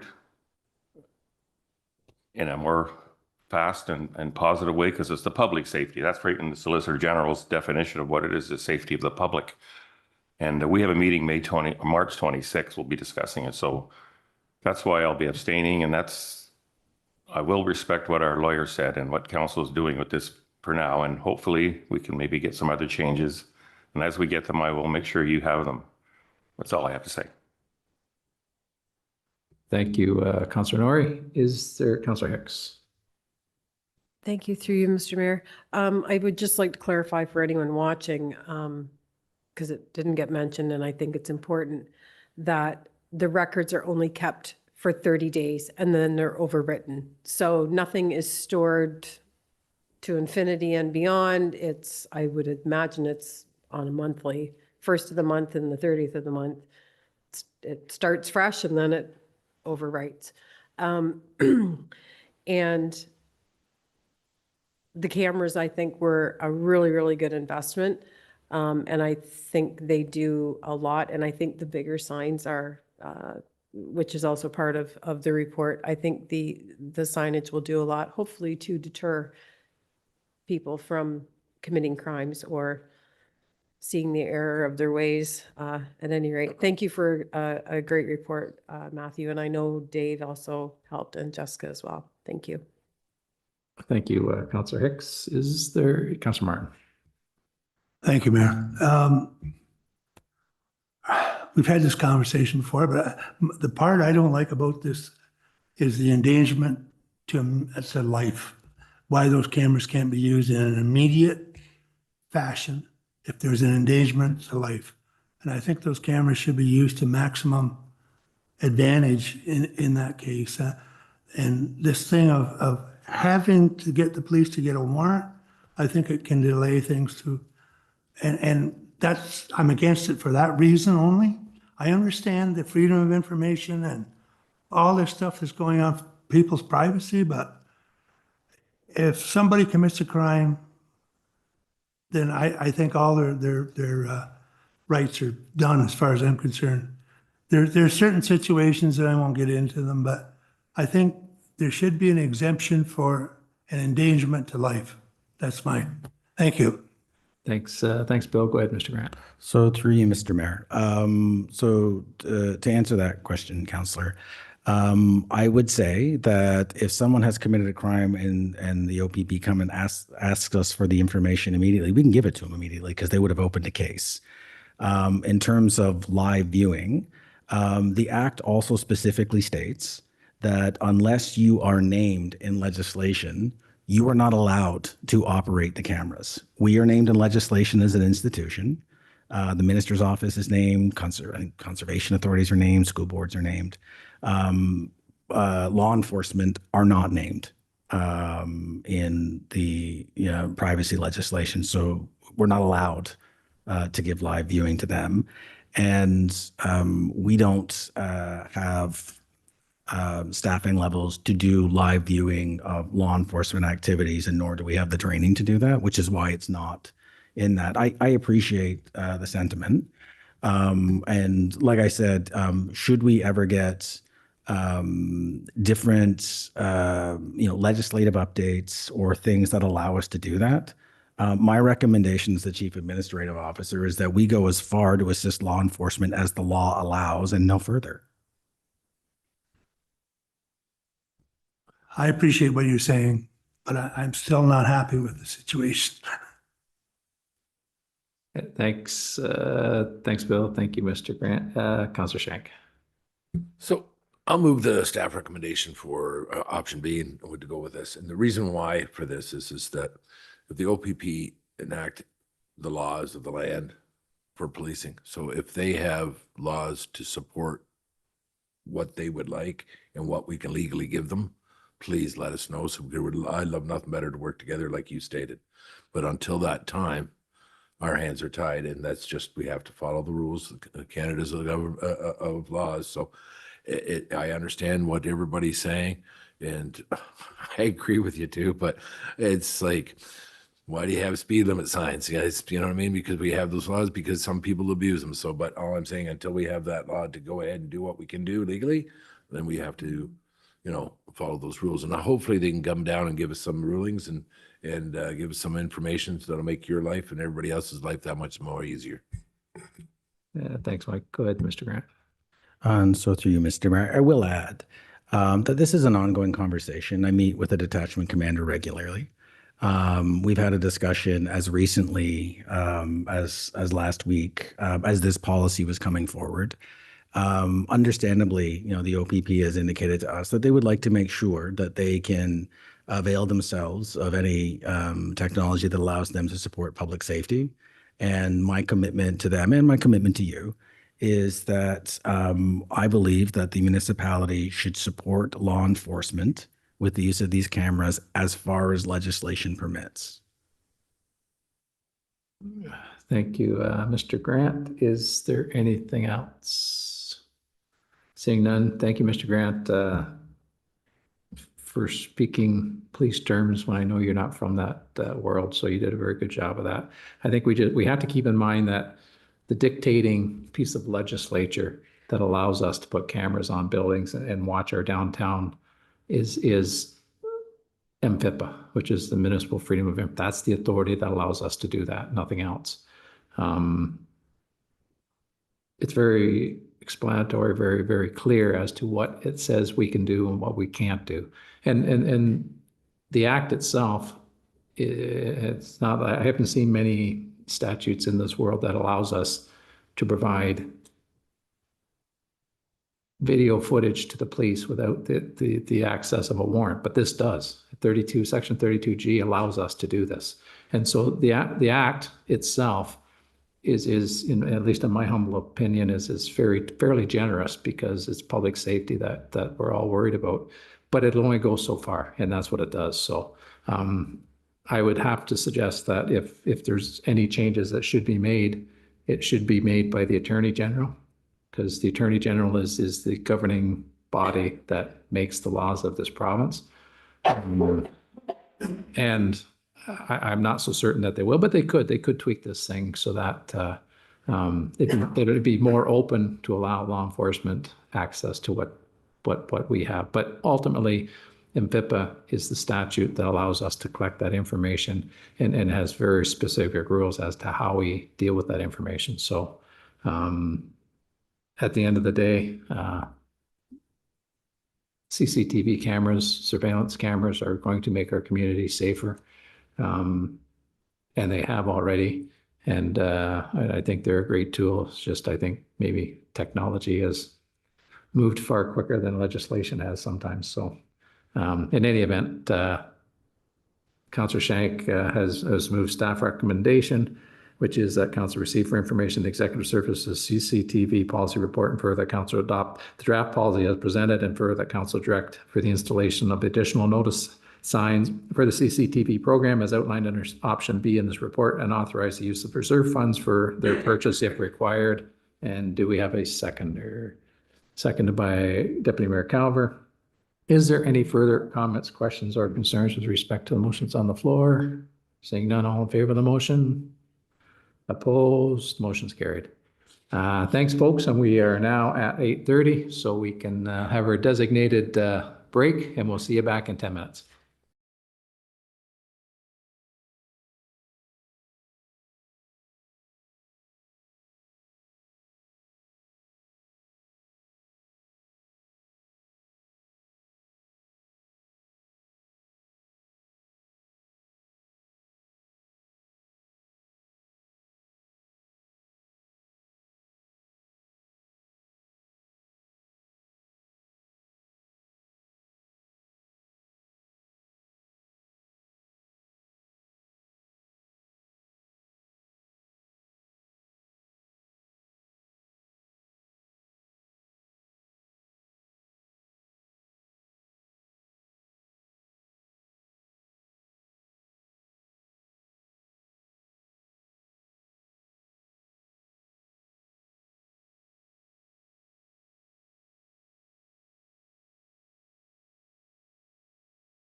Welcome back, everybody, and thank you for your indulgence. Moving on through tonight's agenda, we'll move on to Executive Services Flexible Workplace Policy. And Holly or Matthew, who's starting? Holly, the floor is yours. Thank you, Mayor, through your worship. So today I'm bringing forward the flexible workplace policy. Over the past several years, our municipality has been working towards formalizing a number of practices into policy, and that's the reason this is coming in front of you today. While this practice has been functioning informally with success across all of our departments, the absence of a formal policy has resulted in variations in how flexible work is requested, approved, and monitored. So we're hoping to tighten some of that up with the policy that's being suggested today. The flexible workplace policy is a structured framework for implementing remote work options for eligible roles across the organization, while expressly stating that the town does not support any full-time remote work positions. It outlines the principles, the expectations, and procedures that guide remote work arrangements, and they align with operational needs, legislative requirements, and in line with the town's strategic goals. Remote work is not intended to replace the collaborative, community-focused nature of municipal services. We bought 99 Advance recently in order to break down the silos that were happening in the past with multiple buildings. And this is not structured to get rid of that. In fact, the goal is to show the town's dedication to innovation, accountability, and employee engagement while maintaining the integrity and effectiveness of the public service delivery. I think it's important to note that all of our staff are currently full-time in-office workers. The majority of our active remote work arrangements are flexible in nature, which means for those one-off events like your kid is sick and you're well, but you can work from home, your local internet provider gives you a 5-hour window, but you need to be home in order to do that. That's kind of what the flexible is looking for. And if we look at the more structured approach, which is the second option, currently in our organization, outside of any accommodated requests, we have 3, 2 of which are weekly and 1 of which is bi-weekly. So of our 90 full-time employees, we have 3 in-place remote agreements as it stands right now. And again, that's for 1 day a week for 2 of them and every other 1 day a week for the 3rd. I'm happy to answer any questions that you have and looking forward to having a good discussion on this. Thanks, Holly. Councillor Hicks, then I'll go to Councillor Norrie, and then I'll go to Deputy Mayor Cower. Thank you, Mr. Mayor. Excellent policy. Thank you. As someone who I almost considered quitting earlier than I actually left because they were making me come back to the office full time. And it was so easy to get more done from home. However, having a formal policy and having raised children, I totally get it. I sympathize with anyone, especially with snow days. We've had a lot of those. So yeah, I think it's a really good policy, Holly, and I like the way it's laid out with the employee is the one being expected to give the rationale, and it better be a good one, not be just because, you know, the finale of your movie's coming up on 2 o'clock on Friday. So yeah, I think it's great. Thank you. I'm in favor of it. Thank you, Councillor Hicks. Councillor Norrie.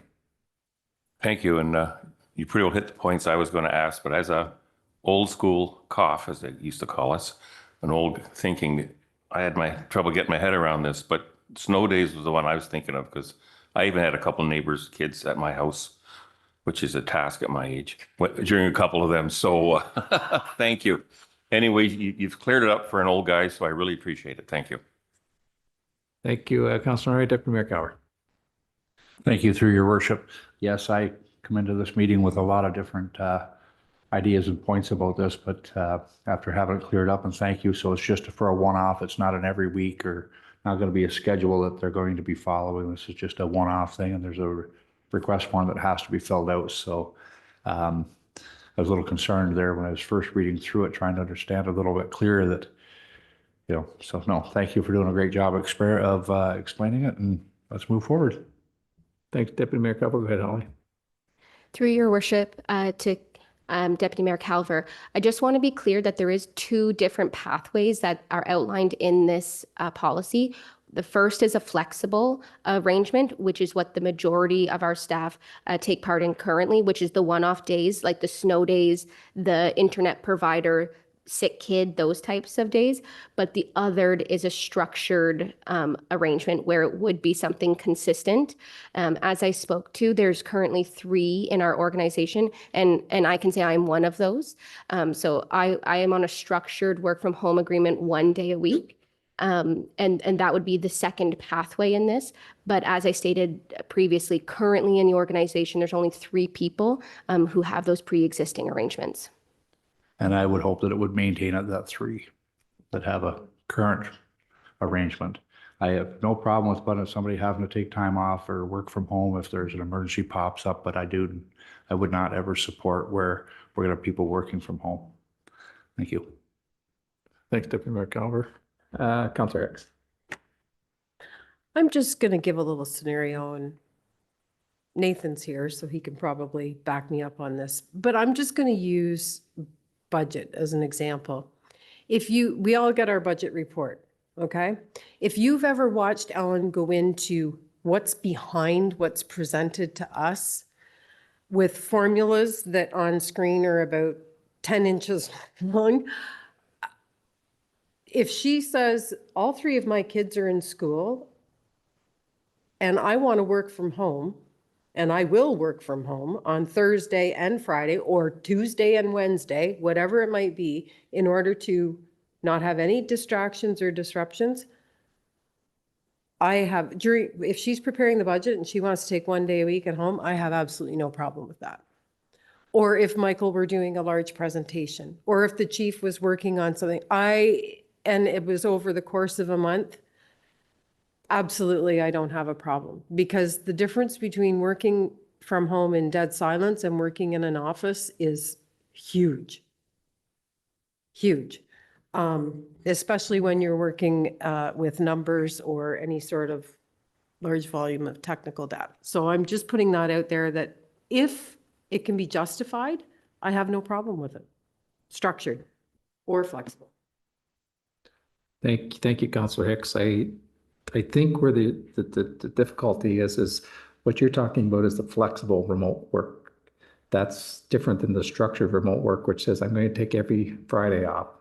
And so maybe you can clarify that with me, but the way it's worded is the structured remote work arrangement is regular reoccurring schedule, which means every Friday you're going to take off, or not take off, I shouldn't say that, that's the wrong way of saying it, work from home. So every Friday or every other Friday, or Friday of this week and then Thursday of next week. So there's quite a difference here. I mean, I don't think there's anybody here that'll argue with the flexible work, remote work arrangement. It's just the difficult part is that if it's structured, that means it's planned. And so the justification of it is why, if it's planned for 2 or 3 or 4 or 6 weeks in a row, how can that not be resolved? So and I know it's getting late and it's just an argument more than anything, Ange, but that's where I would see the difficulty. But I'll let Holly answer that. Thank you. Through you, Mr. Mayor. Just very quickly, if you were in a caregiving arrangement with a parent, so you and 2 siblings, as an example, had to share days, and I can work from the parent's home, or the parent is coming to me, I'm not going to deny someone. And I don't think we should deny someone. Life is hard enough where if you just need to be physically present in the home as a caregiver, and you have to eat lunch and they have to eat lunch, and it's structured, I have no problem with that. Like, we have to give staff some consideration that this isn't going to be abused, because the employee is not going to request it if they know it's going to be rejected. And the managers and the CAO also have to sign off on it. So ultimately, well, if it's okay with Mr. Grant, it's okay with me. Go ahead, Mr. Grant. So through you, Mr. Mayor, I would say a couple of things. I would say the structured work environment, there will be some roles that would lend themselves to that because they need dedicated, quiet, non-office, uninterrupted time. I would say that would be the minority and not the majority. I can't see a situation of going back to a COVID-like environment. I don't support that. And I wouldn't support that. So the other thing is in terms of the flexibility of, in a sense, being partners with our employees and understanding that, you know, we can support them. We've already benefited from that by drawing in some really good talent, and that was a deciding factor. And I'll just tell you that. The other thing is the way that we're structuring stuff, and I'll use the team I'm directly responsible for as an example. All of the people who report to me have mandate letters, all of them. I know exactly, and they know exactly what's expected of them from me. There's timelines to it. There's also the follow-up action list from council, and there's the senior leadership list, which we track. And so if they have life obligations and they still get their work done, and it's just my perspective, I don't care. Because like the line, and I'm sure that there'll be some eye rolls because I say it often, but like I'm responsible for the what and the how is none of my business. Now, I would not say that we would have an empty office at 99 Advance. We all know, and in fact, we discussed as a leadership team, we know the investment you made in that building and we know why you made it. And we respect and we honor that. And we'll continue to do that. And it has borne the benefits that you believed it would when you bought it. Breaking down silos, bringing people together to have meaningful conversations, cross collaboration. It is doing all of those things. And we don't want to lose that. We really don't. If there was, say, an arrangement of someone that had whatever family obligation, that required them to be every other week for half a day or a day.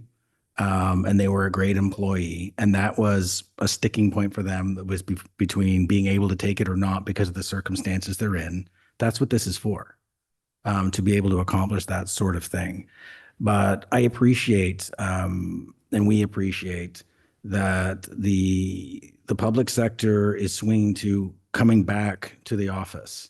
And I will say that we are way ahead of that curve, way ahead of that curve. When I came here from the city of Hamilton, people were in the office 2 days a week and 3 from home. And then they switched to 3. They bumped into some office space problems. When I came here, everybody was in the office, everybody. And that was a bit of a culture shock for me, but we're way ahead of that curve. I'm not concerned that we're going to have an issue with people, you know, deciding to have 2 days a week or 3 days a week from home nonstop. And I will hold leaders accountable and expect them to hold their managers accountable for that not to happen. So I offer you that.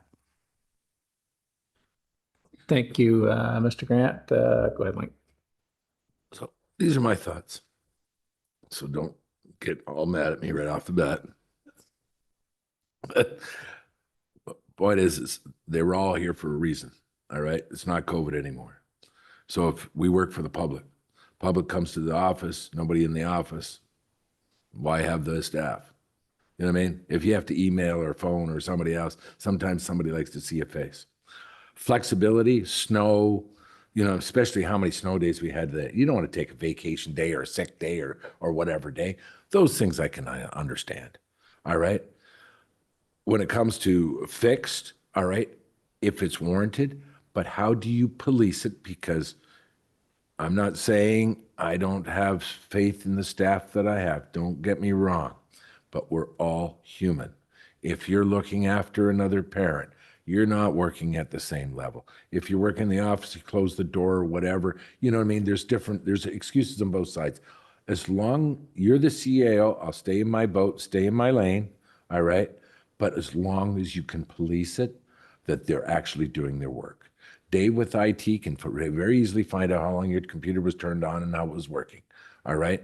Because I've done this in the past, and where the average during the COVID time, some of the employees were working only 45 minutes in an 8-hour day. You know what I mean? I don't want this to happen. I'm not saying you're going to abuse it. We have great staff doing that. But all I'm saying is I don't have a problem with the policy, but as long as it's policed, all right, that, you know, you're all managed, you're all accountable yourself. So it's always the one bad apple in the bunch that wrecks it for everybody else. You might have, let's say if you had, like, you got 3 that are on fixed, 2 are working their butts off, and one's going, well, sunny day today, I'm going to get around to golfing, boys. And you know what I mean? And there's nothing in this town that somebody doesn't talk about or you don't find out about. So police yourselves, don't abuse it.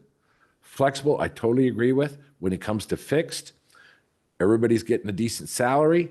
Everybody's getting decent benefits. As long as the production isn't lost and the consumer or the ratepayer is being looked after at an adequate time. If they phone and, oh, I'm gone Tuesday, Wednesday, you know what I mean? All I'm saying is that's your role, guys, and that's your role, Matthew, and with the mayor, that as long as that isn't abused, I don't have a problem with it. All right? Because a lot of times, hey, you know what? I don't have 15,000 phone calls. I can focus on my task at hand. All right?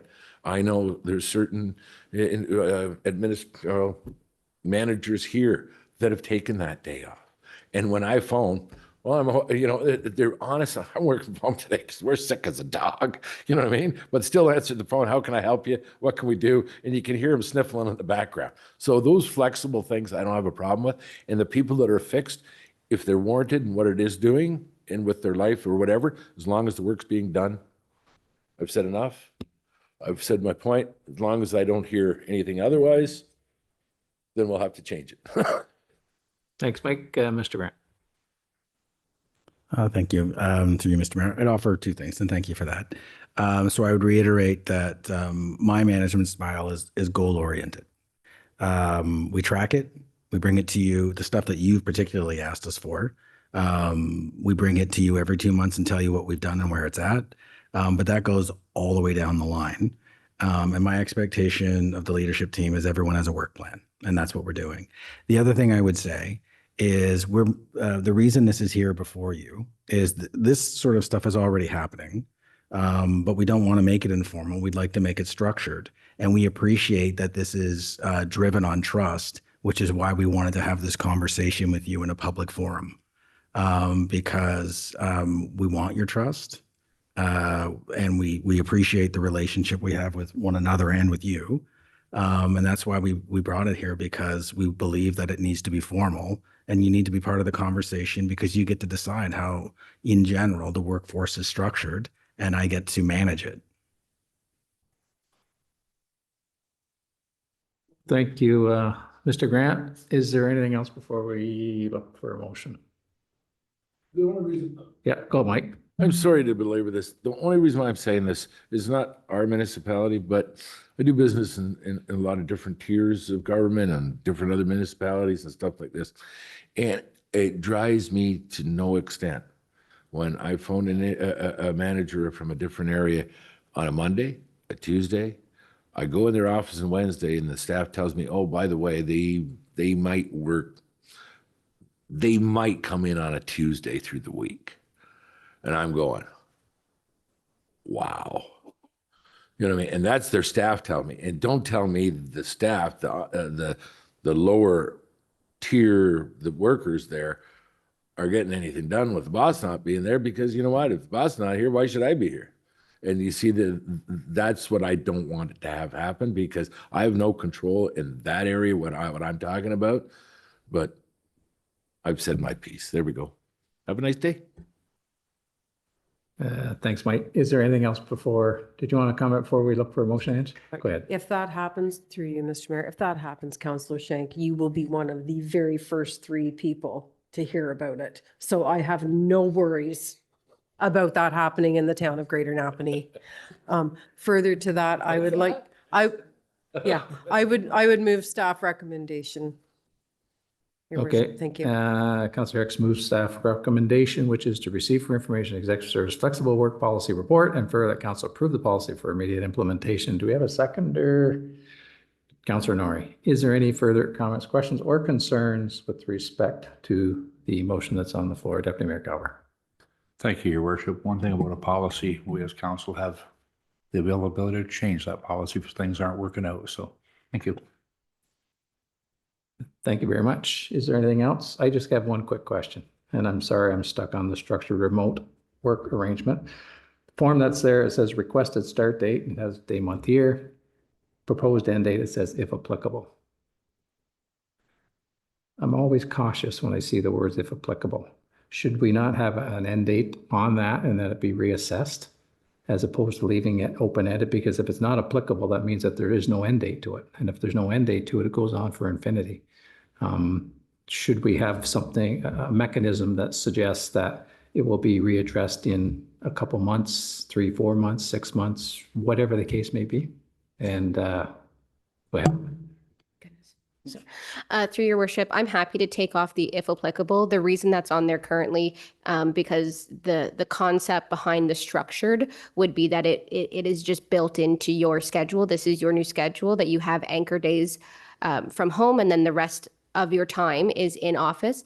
But I'm happy to get rid of that and do annual or quarterly check-ins if that's council's wish. Good, Deputy Mayor. Thank you. So we're already planning on anchor days where more staff are going to be working at home versus a flexible one. Through your worship to Deputy Mayor Calver. So there are 3 employees who are currently on this style. 2 of which are on weekly. So 1 day a week that is already predetermined. They work from home. And the other person is every other week. They have 1 day a week where they work from home and it's predetermined. So their staff or their colleagues know where they are and where to expect them on those days. And that has worked for these 3 arrangements in the past. Okay, so this form we're talking about refers to those 3 and not unless of other employees are going to decide to take Fridays and Mondays and work from home.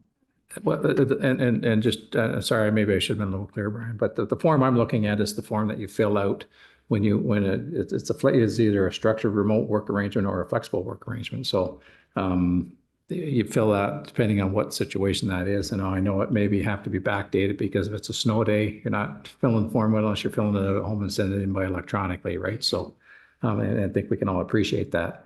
But that's the form that the form's not a bad looking form. The only thing I took exception to is that where if applicable suggests that you don't have to put a proposed end date.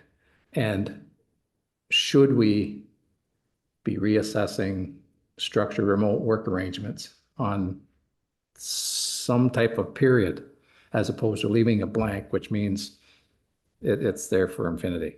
That's the only question I have. So, or are these things, these structured remote work arrangements, are they reviewed on a regular basis? Through your worship, and Matthew might be able to speak to this as well, but my expectation would be that this is part of your performance review evaluation that happens every November, December. If you weren't meeting the expectations of your expectations working from home, first of all, you shouldn't be finding out about that at your performance review. That should be an ongoing conversation while those issues are happening. However, our expectation is that's part of the conversation for those staff is, how is this going working from home? Should we be continuing this agreement? Do we need to look at something different? And that's part of the performance review conversation versus a separate remote agreement conversation. However, I am happy and open to removing the if applicable and doing something separate that's a more formal check-in about this specific agreement. Yeah, go ahead, Mr. Grant. So through you, Mr. Mayor, I think the principle at play with that wording is this. So putting an end date to it makes it condition-based for this period of time for these reasons. not having it makes it a condition of employment that should someone be a really good candidate that says, I'm willing to work for you, but every other Friday, I'm going to need off for these reasons. Sorry, I'm going to need to work from home. Thank you for correcting me there. I'm going to need not to be in the office for these reasons, but I will be working from home. Thank you for that. But I'm going to be working from home, and then you would be able to negotiate that as a matter of the employment process, right? So, but the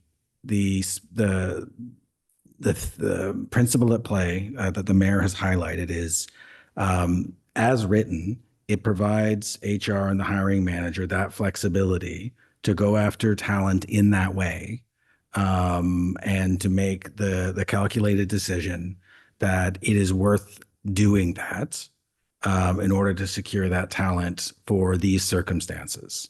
If it has an end date, then it's like it changes the focus, and I'm happy to have you weigh in, but it changes the focus to be, look, we don't have the authority to negotiate that as a condition of employment. This would be for a period of time for specific circumstances, and that's what that is for. So that's the conversation we're having right now, if that's helpful. And the reason we also brought this forward is that how the workforce operates as a collective, I and the leadership team want you to feel comfortable with it, right? I didn't feel comfortable, and the team didn't feel comfortable having an informal policy. We didn't, or a formal arrangement. We wanted to be able to, understand that this is how the workforce operates. The deputy mayor is quite correct that if, you get to a point where like, I don't like the way this is operating, you can change it. My expectation of the team is that flexibility is where we want to be able to meet our employees where they are. And that remote work arrangements, I don't think that anyone would be surprised that I'm not a huge fan of them.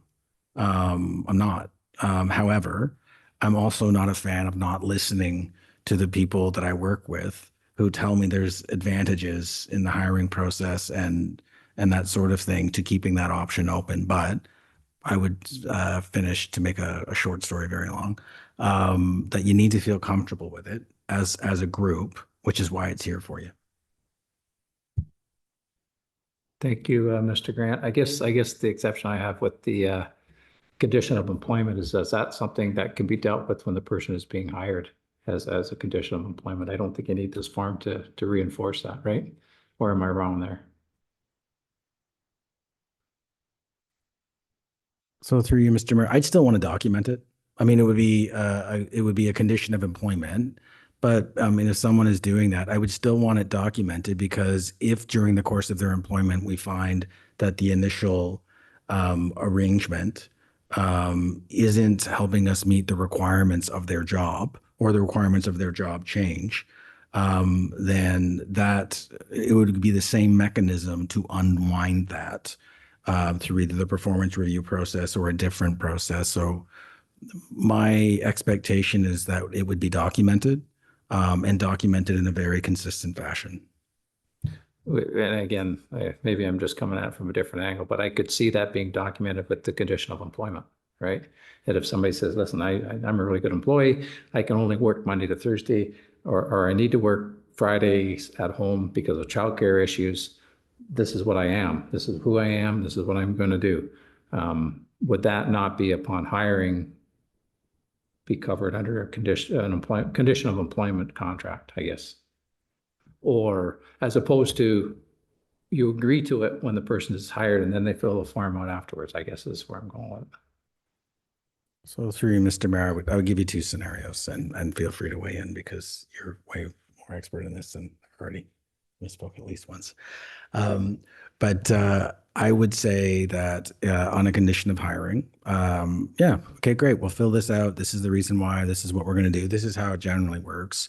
But let's say there's a legislative change, someone's already here, their conditions, their working conditions change, and then it becomes something that can or should be considered for whatever reason. then the form would also come into play. I would say the most likely time it would happen would be at hiring, but not the only time. Is that helpful, Mr. Mayor? Yeah, I mean, I understand at hiring condition of employment that can be written into their condition of employment. I get that. But this is something, this form would appear to be something that is after the person has been hired, after the person is working and they realize all of a sudden they're getting divorced, they need childcare issues, and in order to resolve those childcare issues, they need to work at home on a Monday, every Monday or every other Monday, depending on what the spouse is. So they would fill the form out. So and that's where the if applicable comes into play, where should that be reviewed as opposed to not reviewed on a yearly basis with their evaluation? Should that be reviewed more frequently than that? Because if it's going to be reviewed with respect to the quality of work that they're doing, that can be done anytime, right? So I guess I just don't like if applicable. But that's just my personal opinion. I'm not going to hold up this thing over 2 words in brackets, but so that's just my opinion on it. So go ahead, Mike. So I concur with what the mayor is saying. So what you do is you just take the applicable out and you put it quarterly. So somebody's reviewing it. All right, because you have one manager and the CAO and the mayor, as long as the mayor is aware of also how many staff you're having, because does it now, I don't know. I know I got to get hung for this one, but it's all I'm saying is, so therefore, if you're working not 10 days a week, you're working 7 or 9 days a week, Monday to Thursday, you're taking every other Friday off or whatever. Now, 10 days a week, there's 5 days in a work. well, every 2 weeks, that's what I meant to say, 5 days a week. You know what I mean? I work 10 days a week, but all I'm saying is getting tired. I agree with the mayor when it says applicable, but when a person's hired, they've got a salary. The salary is to work here. All right? Is to work in the office. The days of the COVID days are done. If you're flexible, I don't have a problem with it. If you're permanent and it gets reviewed quarterly like it is, and work is still being done, but you have to understand, if the manager is gone, are you going to get the same amount from any of the other staff, or is there going to be something slipping further down the line? People are all being mandated to go back to work for a reason. All right, is because a lot of the productivity wasn't there also. All right, so all I'm saying is police yourselves, and if you do it, you're going to review it quarterly. And if you see somebody slipping here and abusing the things, hey, you're selling me down the river. I'm busting my butt on the Friday that I'm taking off. I don't want you to go ahead and cancel this for us. So that's all. That's it. I'm done. Go ahead, Holly. Thank you, through your worship. I would also point you to section 13 and 14 of the policy, which talks about revoking and changes to anyone's remote workplace agreement. So it speaks to that the town reserves the right at any time to revoke or modify the work arrangements with reasonable notice, or in an emergency situation, we can end it immediately. So I'm happy to get rid of the if applicable and do quarterly. However, I think there is some merit to doing it yearly at the performance to save paperwork, to save those meetings, especially if someone's performing well. If they're not performing well, I don't think we need to wait till the quarterly. I think we act immediately under the boundaries of the policy, which says we're revoking your ability to work from home. You now need to be in the office full time, or you now have lost the ability to do any flexible. Your expectation is to be in the office, or use your time and be off. Because again, this isn't an agreement to be off every other Friday or off every Monday. This is the expectation to work from home. So the expectation is that you're still working your normal hours, you're still outputting, you're still producing, but you're just not physically in the office on that specific day. May I ask one question? Go ahead, Mike. Yeah. I always get, the only reason why it's always difficult for me to swallow this is because it's always a Friday. Why not pick a Wednesday? You know what I mean? Yeah, you know what I mean? Break up the week. But it's always a 3-day long weekend. That's the way it appears. You know what I mean? It's always a Friday or a Monday. So I got to take a Friday and Monday off. I got a 4-day weekend. All right.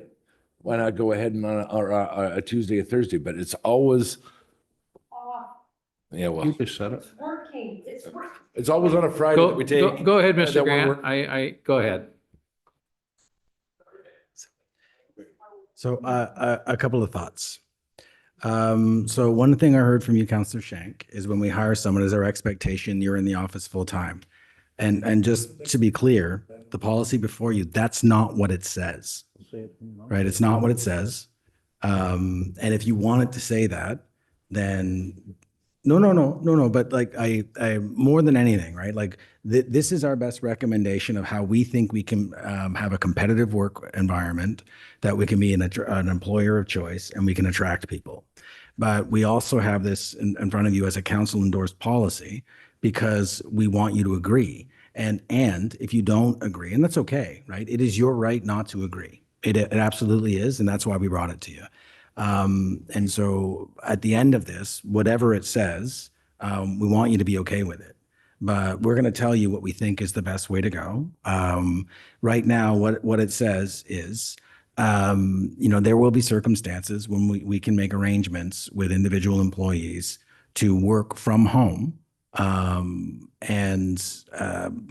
X times a week. Right now, it's one at the most. But it doesn't stipulate the maximum number of days working from home in the policy.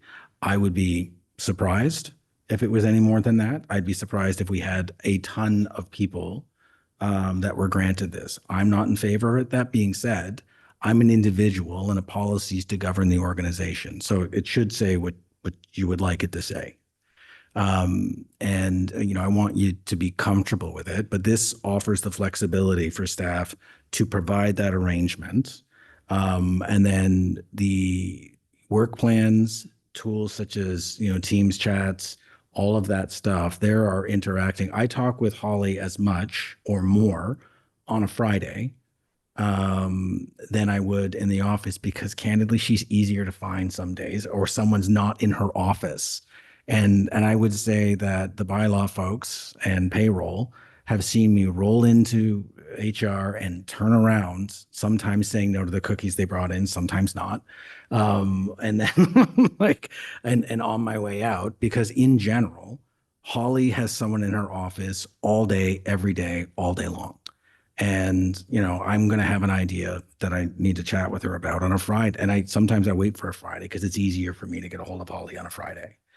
So there's varying circumstances to that. However, if for whatever reason, collectively council's like, I'm okay with flexible workplace. I'm not really into scheduled, determined remote, X number of days a week. Okay. I don't agree with you. But that's okay, right? This is your workforce. And I manage it. So that's our recommendation, but you need to feel comfortable with it more than anything. And that's why we brought it to you.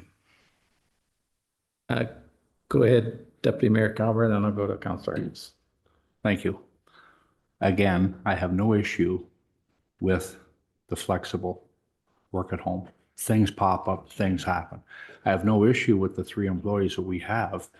And Holly's a perfect example. She's got people in and out all the time. I understand she has to have a day where she has no interruptions. I have no problem when it comes to budgets, Michael taking a day working from home, this one taking a day working from home. I just have a problem with it being a planned constant. There are exceptions. We've got 3 now. I just don't want to see it being a all of a sudden, because let's face it, employees are employees, correct? But how's a grass cutter cut from home? Just asking a question for a friend. I don't agree with it, just so you're aware of that. Thank you. Thank you, Deputy Mayor. Go ahead, Holly. Through your worship to Deputy Mayor Calver, the reason that we have the form attached to this policy is that there are many positions in our organization that would not qualify for any form of remote work. And so should an employee in one of those departments fill out one of these applications and request from home, ultimately that request would be denied because their position isn't eligible to work from home. There is only certain positions in the organization that are even eligible for this. However, for those who are eligible, I just want it to be consistent going forward. But there are a number of employees in departments throughout our organization that can't qualify for this in any way, shape, or form. Go ahead, Mr. Grant. Thank you, Mr. Mayor. And I would add this. So if there's a general feeling, because I'm not sure you see where consensus is sitting right now, but that's why you vote. But if there's a general feeling that I'm great with flexibility, not super good with structured, X number of days a week, I would say that if there's a consensus around that, then the policy needs to say that. What I'm interested in more than anything as CAO is clarity, where we all understand what the rules are. And if council in their wisdom decides, you know what, I am good with being a flexible employer for a termed time off for life circumstances or snow days or anything else, great with that. Not super good with X number of days a week from home on the hiring process or any other thing. That's okay, right? That's not our recommendation, but you don't need to take all of our recommendations, and you don't, and that's fine. And so if you wanted to say something different, I would recommend this is the time to change that, to make sure it does say what you want. That being said, I would say that, it's a go forward and arrangements we've already made with the 3 individuals stay. But if you would like to see, I don't want to see any more arrangements like that, I'm good with flexibility, you can do that. But the policy has to say that, and a resolution is the way to do that. Councilor Hicks. None of us has a crystal ball. Oh, sorry, through you, Mr. Mayor. None of us has a crystal ball. Leave the structured in there. The rationale for remote work request. So as an employee, it's none of my flippin' business why Holly, who has quite graciously admitted that she is one who takes every other Friday off. And Holly, I believe, sorry, not off. Holly, I'd like to clarify that Holly works from home remote every other Friday. Why she does that? I don't, every other Friday. Oh, every Friday. It's someone else that's every other day. Okay, sorry. Why she does it, I don't care. Her boss is okay with it. So if down the road, 6 months from now, one of our excellent employees has a situation arise where they need to take structured days to work from home, that's between them. That's none of my business, because their boss is guaranteeing that their work is going to get done. And if it doesn't get done, their butt's going to be back in the office, because obviously they're not living up to their end of the bargain. So take out the if applicable, put in that you're going to review it annually. Or maybe the employee says, hey, circumstances have changed. I can now be in the office 5 days a week. And that could happen too. But unless you have actually worked in an office environment, self-employed, self-employed, self-employed, Bill was self-employed. I know you worked for a company, Bill, but I think you did a fair amount of traveling. And Bob and Terry, I can't speak to, but as somebody who worked in an office, having the confidence of your manager that they trust you to get the job done, regardless of where you are, whether you're sitting in a doctor's appointment with a family member or working actually from your desk at home with dual monitors and a keyboard, it makes for a better employee-employer relationship. And ultimately, the staff report to their management and from there up to Matthew. And I think having the form with the structured on there is better than not having it and having to deal with this on a case-by-case basis. So we are nitpicking, we are putting scenarios into place. And so there's 3 that are doing it now, and it might be 3 for the next 3 years. And then you might have 1 more request it. And why they request it is none of my business, because as long as the job is getting done, I don't care where they're sitting. Thank you. Yeah. I guess the problem is what is our business is the policy that's in front of us. We are policymakers. And then so we have to be content with the policy that's in front of us. I am going to suggest that I am not content with a structured remote work arrangement that has a proposed end date, if applicable. I am not content with that. So I'm more than willing to call the vote now because we do have a motion on the floor. However, I'm not content with open-ended contracts, which is what this is. That's just my opinion. Mr. Mayor, I would agree to a friendly amendment to have the words, if applicable, removed from structured section of the workplace policy agreement form and put in annual review unless it occurs sooner. If there's a problem. Well, Yeah. we've got to be very cautious if there's a problem, because if there's a problem, we're going to do that anyway. Right. So that's So- I think we have to leave if there's a problem out of this conversation. Yeah. Because if there's a problem, we're going to do it. So if there's a problem tomorrow, we're going to do it. Section 13. It's got says we can nothing to it do with anytime. that. Yeah, so let's leave the if there's a problem out of it. Yeah. So let's look at this as we have a requested start date, we have a proposed end date. 1 year from start When date. do we want to see that proposed, well, it's gonna have a proposed end date, so it's gonna be reviewed at the proposed end date. And so how long, how big a gap do we have? Is this remote work arrangement good for a year? Is it good for 6 months? Is it good for 4 months? Nobody knows, as Councillor Hicks says, nobody really knows, but we also don't know when it's gonna change either. So go ahead, Mr. Grant. 1 year from start date. So through you, Mr. Mayor, in the spirit of nitpicking, through you, I would say there's a proposed end date or a proposed review date. And the difference it being, one is that it's a structured set of time. One is that this can be continuous upon successful review during performance evaluations. So that I would just point out that language being different, that if you're okay with the term position, it becomes circumstances based. If it's like a review date and we can keep going because it's going well, then it becomes sort of a condition of employment subject to satisfactory performance. Deputy Mayor Gower. Thank you, through your worship. I'd like to see something probably quarterly to start for a review versus like for an end date, review it every quarterly. And just to comment to Councillor Hicks, I understand we're not responsible for getting into understanding why an employee is taking a day to work at home. That's none of our business. However, being elected officials, it is our business, and that's what we're here for. Thank you. Okay. We do have a motion that's on the floor. Councillor Hicks, and who is the seconder? It's been a while, Jess. Councillor Norrie. Councillor Norrie. I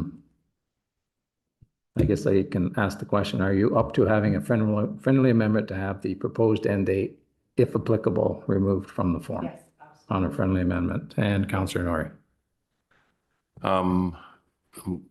Yes, of course. Thanks.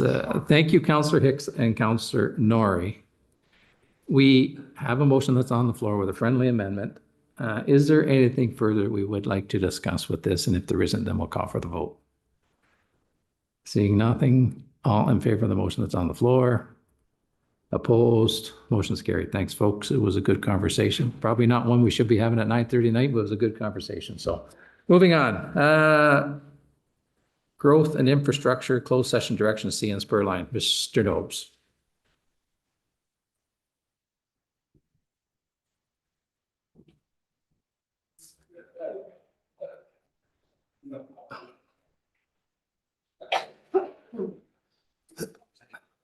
I know.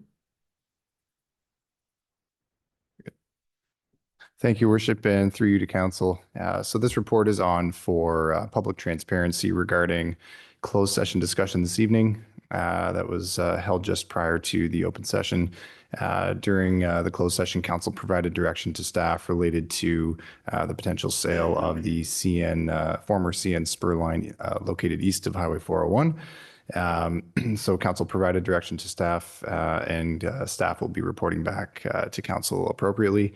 I would like to note that while we're contemplating potential sale of this land, staff have actively started planning for in-town trail development and have been working towards securing an alternative route to connect with the Cataraqui Trail in Strathcona as well. So we are actively pursuing development of trails, and this discussion that was held in closed session, any outcomes from that will eventually come out in open session for council ratification of any decision making.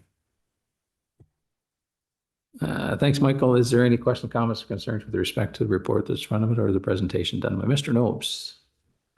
Seeing none, we do have a recommendation that council receive for information the growth and infrastructure closed session direction C and spur line report. Moved by Councillor Shank, seconded by Councillor Martin. If there's no further comments, questions, or concerns, all in favor of that motion? Opposed? Motion is carried.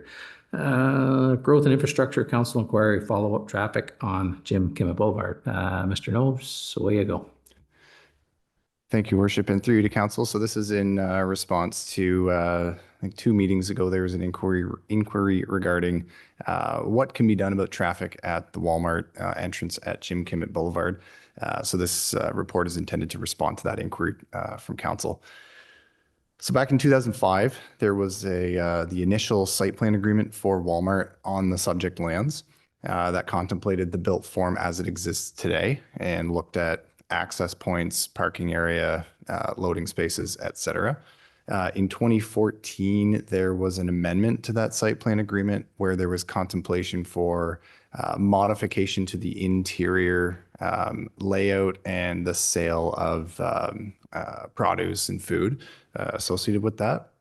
2014 did not anticipate any expansion to the floor area of the building. It was more internal modification to accommodate those additional uses.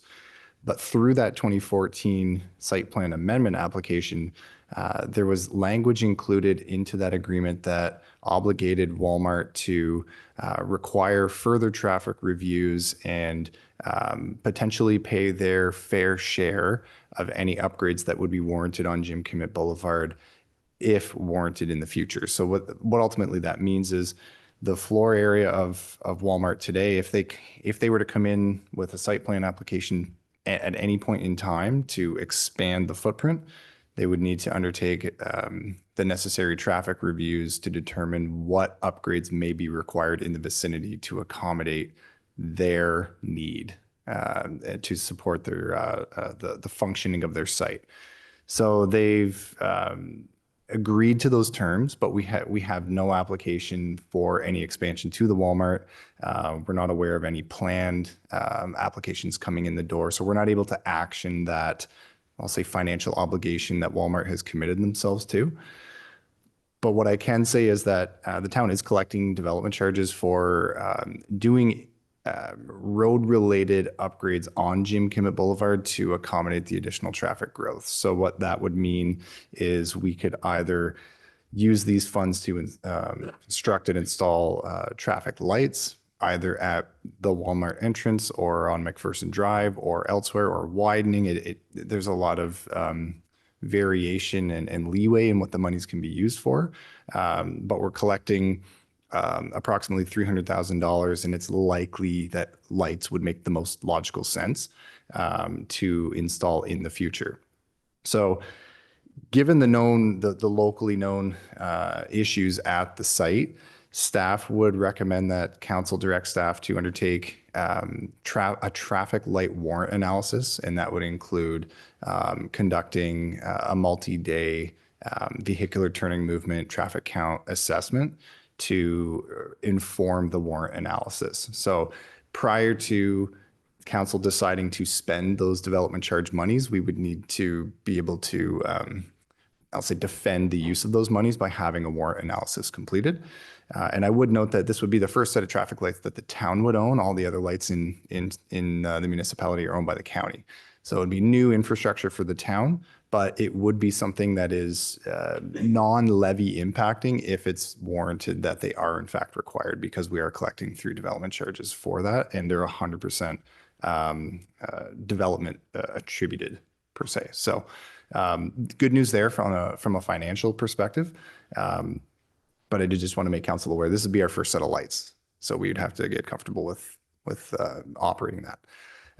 The staff also considered a potential interim measure if desired, but on further review, it's likely this would not totally be necessary and may cost more in the long run to install an interim measure and then ultimately install traffic lights, which would be a right in to the site from westbound traffic on Jim Kimmett into the site and a right out of Walmart onto Jim Kimmett. And then any left turning or eastbound traffic coming out of the Walmart would need to go up to McPherson Drive down and out. It would cause some internal circulation concerns potentially. So it's an option as a potential interim measure, but staff wouldn't recommend actioning that at this time. Staff are recommending that we do the warrant analysis to inform any future decision-making. Thanks, Michael. I'll go to Councillor Shank, then Councillor Hicks. So I would agree with definitely doing the warrant analysis and go ahead and see this $2,000 or $3,000. The only thing I suggest when you're doing that traffic study is do it the last week of the month. All right, you're going to see the traffic flow increase a lot higher. So that's just business. So, you know, it's working in, yeah. So therefore, all I'm saying is if you can do that, then you definitely find out exactly where what the need is and what the need isn't. So there we go. Yeah, go ahead, Councillor Hicks. Thank you, through your worship. Michael, if we did install traffic lights and 5 years down the road, Jim Kimmett is looked to be widened, the traffic lights could still be utilized, correct? Like we're going to buy something that will accommodate extra lanes if that's the case, or okay. Yeah, all right. through your worship. Yeah, the actual infrastructure itself. I mean, you need to cut and extend electrical services and electronic sensors and that sort of thing. But the actual, the poles, the lights, those pieces of infrastructure, yes, you could certainly reuse them in the future. But widening Jim Kimmett to 4 lanes is likely a decent amount of time away. I would imagine 10 plus. Thank you. Thank you, Councillor Hicks. Deputy Mayor Cower. Thank you, through your worship. Michael, any ballpark of what it would cost to put lights in there, or did we get that far? Yeah, I would think the $300,000 amount is a 2022 dollar. I think that's a healthy amount. So I would guess in the 2 to 250 range, given it's a 3-leg intersection, not a 4-leg. So we had priced it at the time for a 4-leg. So just gave ourselves a little bit of a buffer there. Okay, thank you. And yeah, I agree with doing the study towards the end of the month, and also keep in mind when the study's going on, when the new hotel opens up, that's also going to create more traffic. So thank you. Thanks, Deputy Mayor Cower. Go ahead, Councillor Martin. Thank you, Mayor. Michael, I agree, fine, do the traffic study, but I think if you asked every individual in Napanee, they say, yeah, you need lights there. So I don't think there's going to be any answer come back from a traffic study is going to tell you anything different. However, the traffic study alone, just traffic counts, to me isn't going to help there because you get a sightline problem there and people need time to pull out. That's the problem. I know I've tried to pull out there myself and you kind of edging out looking around that bridge and it's very difficult there. So there's more to it than just traffic count. And I know everybody in my family don't use that entrance or exit anymore. They go over to the arena and out the other one because they got more time to see down past that bridge. So, like I said, I really think the 2,000 or 3,000 is going to be wasted on a traffic count. Yeah, thanks, Councillor Martin. Go ahead, Michael. Through your worship to Councillor Martin. I agree. I think it's likely going to say that. From staff's perspective, in order for us to action the use of the DC monies, I would like council to have the backing of a professionally commissioned report to state the need. Yep, thanks. Michael, we had contracts. Thank you, Mr. Mayor. Michael, will it also be tracking speed? Because I'll tell you, eastbound traffic coming down Jim Kimmett, they've gone whistling by there. I'm sure they're clocking 80 when they go past Walmart. Like if somebody ever did pull out thinking they had time, they'd be done. They'd be T-boned and right into the swamp. So if speed analysis is done as well, I think that would be good. Through your worship, to Councillor Hicks, I would need to check to see if the camera also pulls speed. I know it pulls turning movements and counts. I just can't remember if it pulls speed, and if it does not, we would be able to put our mobile device out there too. Okay, thanks, Councillor Hicks. Is there anything else?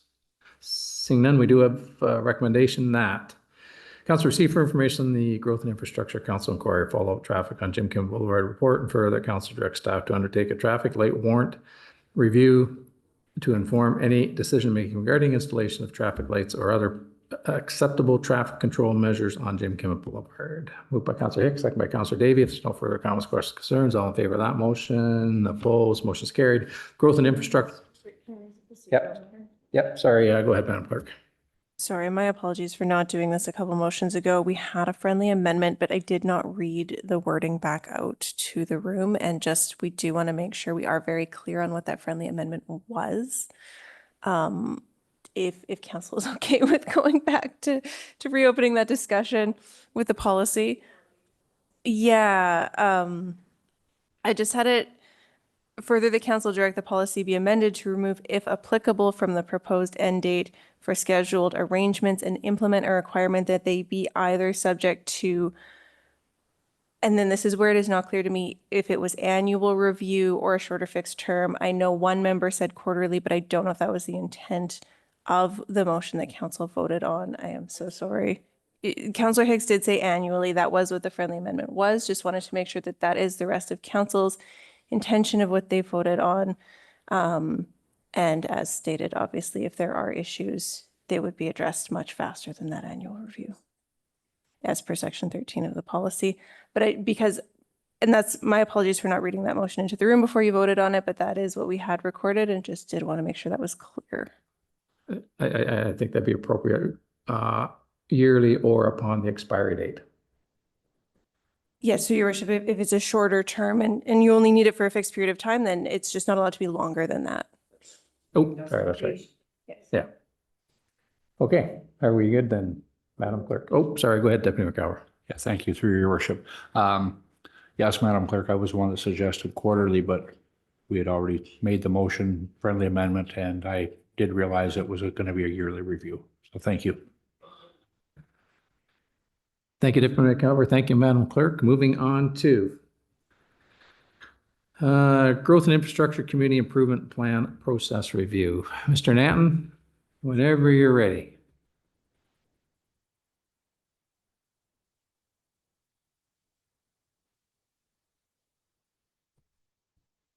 Thank you, Mr. Mayor, and through you to council. The staff report provided through this evening's agenda aimed to provide a detailed overview of the typical process you'd see for a community improvement plan, that being from initiation all the way through to implementation, and to provide anticipated timelines, the level of effort, and a potential budget implications for council's consideration to advance the preparation of a CIP within this term of council. So just to begin, the staff report provides a more detailed review, but for this presentation, I'll just take an opportunity to highlight a few details from the report. So the town does benefit from enabling official plan policies to enact a community improvement plan. I'll call it a CIP. And through the industrial CIP enactment, the entire town is designated as a CIP area, so there's flexibility about where it can apply. The report goes on to outline some of the standard steps, just to kind of break it and compartmentalize it. So a CIP process would really begin with one, needs identification and area selection. So what is a community need that's identified and that can be addressed or should be through a CIP, and where could funds be targeted to address that need? Following that, you really look to define what a CIP can achieve, and that's identifying the available incentives, fundings, and programs. Once needs are identified and the area selected, this is the main priority step, and this is really critical to ensuring that a CIP can achieve the desired outcomes. With those two pieces in place, you really move to draft a community official plan. That's a big milestone. It's an interdisciplinary approach really kind of threading the needle between the financial, the funding, the components, as well as the goals and objectives. And a big piece to highlight here is the CIP really needs to identify the application and review process. So how is this actually going to be reviewed, processed, and implemented so people can actually obtain the funds and facilitate those goals and objectives. Once you have a draft CIP in place, the next step is there's a statutory public meeting requirement. Typically, these processes are led through public engagement, though there's opportunities that are spoken to in the staff report to kind of identify it from council, through council requesting staff identify certain things and then bring it before a statutory public meeting. So there's some flexibility there, but the statutory public meeting is required. So the importance of that is you're taking in comments, public feedback, and then making amendments as appropriate. Moving from there, after the statutory public meeting, take in those comments, really move to finalize the community improvement plan, and then it'd be brought forward to council for adoption. So obviously this is a very high level review, but those are kind of the primary steps you'd go through. And then provided it gets adopted by council, really it's implementation and monitoring. So that's at a staffing level, there's a process to intake the applications, review them, make sure it's a transparent and fair process. And then that would be done on kind of everything from quarterly to biannual kind of process and brought forward to council for approval. So that's kind of a high level snapshot of the CIP process. One of the things that staff did through the report was really kind of undertake what detail and level of work's anticipated for each step and outline the approximate amount of time dedicated. So I really tried to apply my private sector experience in making the staff report and thinking as if I was bidding on the project from the private sector, identify what those time, allocations would really look like. I estimate that it'd take dedicated time in and around 24 to 31 business days or 168 to 217 dedicated working hours to facilitate those steps outlined.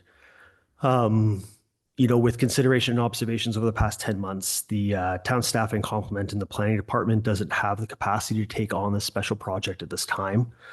And as outlined within the staff report, subject to council's desire to move forward with having a CIP prepared under this term, staff are recommending that council can move forward to direct staff to facilitate a request for proposals, an RFP process to retain a consultant to advance the project.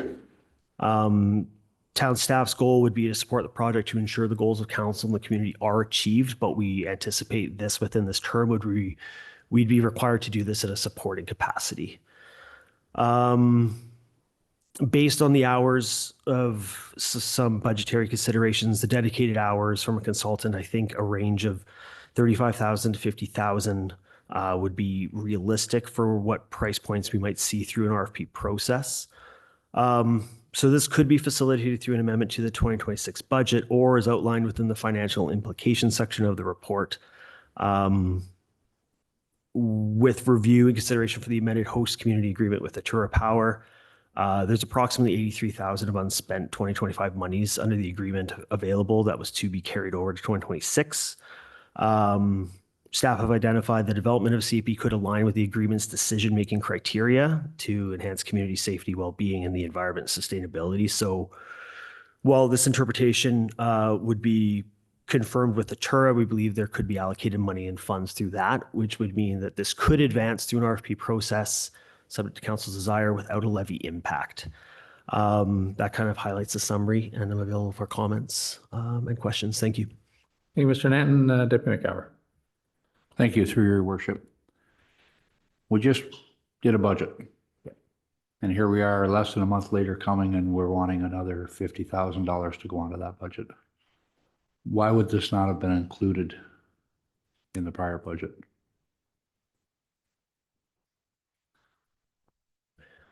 Thank you for the question. I'm actually going to defer to Mr. Nopes. Through your worship. So one of the council resolutions that we had from earlier in 2025 was to report back on the possibility of bringing in a CIP during this term of council. The outcome of that resolution was to report back as soon as practicable. But the timing of that report and actually coming back to council was right around the budget time, so it really wasn't able to be built into the budget. What staff have found though through this process is that if council is desiring to do this, we see an avenue where this would not be a levy impacting potential project. And what we would look to do is confirm our understanding of the amended host community agreement with that of Atura's to see potential use of those funds go towards this project. So we have a substantial amount of unspent monies from 25, new monies from 26 that would very much cover the cost of this and still leave a lot of buffer room for other community initiatives funds. Okay, thank you, because I just $50,000 if we have to put on the levy. That's another, what, 0.25% or so. I just don't, every time we turn around, have somebody coming forward, oh, we need to put this on the levy, that on the levy. So you're saying this money could come strictly out of that 83,000 of unspent money from 25? Through your worship, that's exactly what I'm saying. And what I'm proposing is that if council wants to proceed with this, we would then initiate the formal discussion with the Atura to gain their, I'll say, buy-in to the use of those monies. But in very high level discussions and, just kicking around the idea, it seems like they would likely be supportive of it because it would align with the goals and principles of that agreement, broadly speaking. Okay, thank you. Thank you. Deputy Mayor Calver, go ahead. Councillor Hicks. Thank And you'll you. probably say what I'm going to say, but go ahead. Thank you, through you, your worship. I am totally in favor of going for it.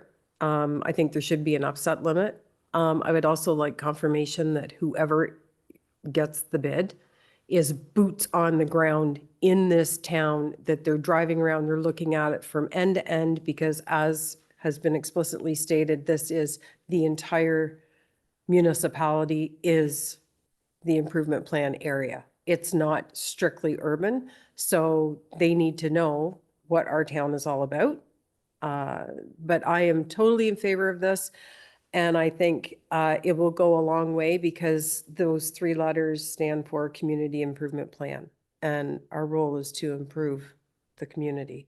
And what we have in existence right now as a draft is not acceptable. It's not even a good working document. It's not. I mean, the consultants can look at it, but I wouldn't even use it as a starting point. Thank you. Thank you, Councillor Hicks. Councillor Norrie. Thank you, through your worship. Good job, David. It's good to see this finally. It was been talked about for years, like a lot of things like soccer field and that. Again, I'm worried about the budget, but if we can get it through Atura, I would be 100% in favor of getting this going finally. It would lead into next term of council, but I think we've talked about this the last term of council, so I appreciate your hard work, and if it's go that way financially, I'm all in favor of it. Yeah. Thanks, Councillor Norrie. Go ahead, Mr. Nam. Thank you for the comments. I just wanted to also highlight that one of the things that's been recognized in my research that went into the report, but isn't outlined in the report, is some municipalities have been able to take on establishing a framework for one larger CIP to apply to the entire municipality that can be built on in terms of applying to like new annual incentives over time. So the goal of staff through the RFP would be to use these monies to set up a similar established CIP that could be built on over time. So we're not looking at bringing forward new RFPs every time we need a CIP for $50,000 and we're dabbing into this fund. We're going to try and do it one time right and then set up the framework. And then potentially from there, maybe staff can start working with that and making those iterations over time in-house. Thanks, Dave. Go ahead, Ange. Thank you, Mr. Mayor. Through you to David. Yes, excellent report. And with the reference to so this is a supplemental document to the official plan. Like they work hand in hand. And so when doing, so if Troy's doing a grant application, having a really strong CIP in conjunction with the official plan and the mandates there, I think goes a long way to strengthening our applications. So that's just one more reason to do this. And as you said, do it right the first time. So thank you. Thanks, Councillor Hicks. Well, I got the microphone. I think we're going to need a motion to go past 10 o'clock. It's 9:57. So moved by Councillor Hicks, second by Councillor Davey. Apologize for that. If there's no further comments, questions, or concerns, all in favor of that motion? Opposed? Motion's carried. Sorry. Did you actually pose it? What are you gonna do? I'm gonna lose anyway. Yeah, you know we- It doesn't matter. It has to be It has to be unanimous, Councillor Shanks, so. Yeah, okay, got that, okay. Are I didn't know. I had- are you for or against? Oh, yes, sir. Here we go. We need to go. Let's go on. Okay, yeah, thanks. Evidently, I've been at this too long because I'm thinking the same way as Madam Clerk, so. Sorry, anyways, back to the task at hand. If there's nothing further, the only question I have, Dave, is that when I read the report, it suggests that the process is going to take, anticipated to take 6 or 8 months. 6 months gets us into September.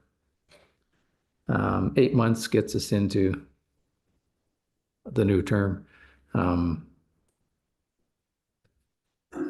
I guess I'll ask this question of council. I agree with Councillor Norrie and Councillor Hicks. We've been asking for this. I would really like to see this because I think it's going to be a benefit to our municipality. However, is it something that we need to be doing after lame duck, which will be in August? And I think we can probably do it if we've started it prior to lame duck, Madam Clerk. However, we're also going to be creating a new policy well into the election process. So that's the only question I have for council is if it can be done sooner than 8 months or 6 months, which I'm not so certain it can be because of the timing for the public consultation and the RFPs and all that kind of stuff. But Madam Clerk. So through your worship, what council is legally prohibited from doing during lame duck is to authorize spending of new monies or taking on of new debts that have not been previously approved.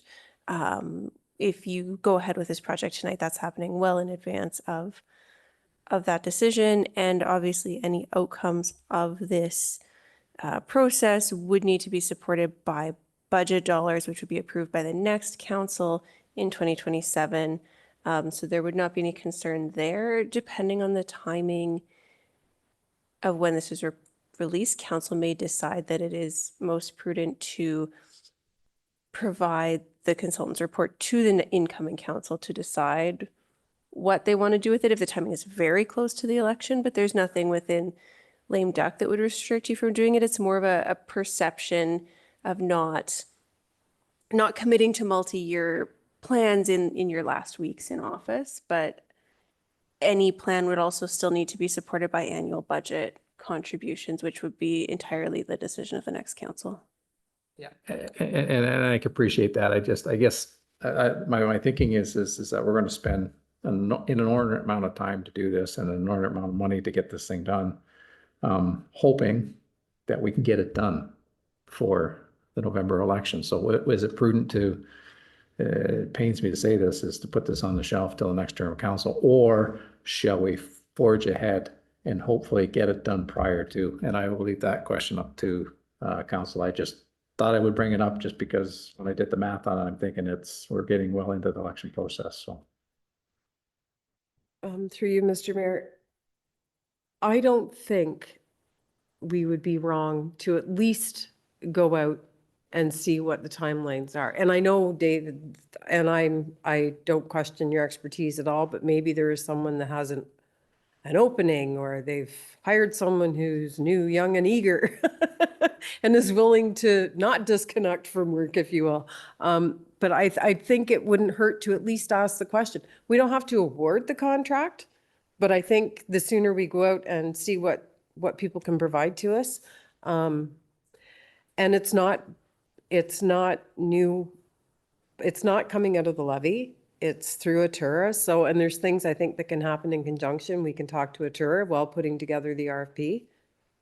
I think it's worth it to go forward and leave the decision as to whether or not there's funding in 2027 up to the incoming council, of course, but at least we'll have a really good document. Our mandate is to leave things better than we found them. So. Yeah, I don't, go ahead, Mike. No. Thank you.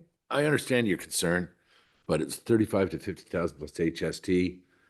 all right, and it's come from tourists, so it's not on the levy, but it's not you're buying a capital fixed item, all right, and receiving it on a certain day or incurring debt, all right?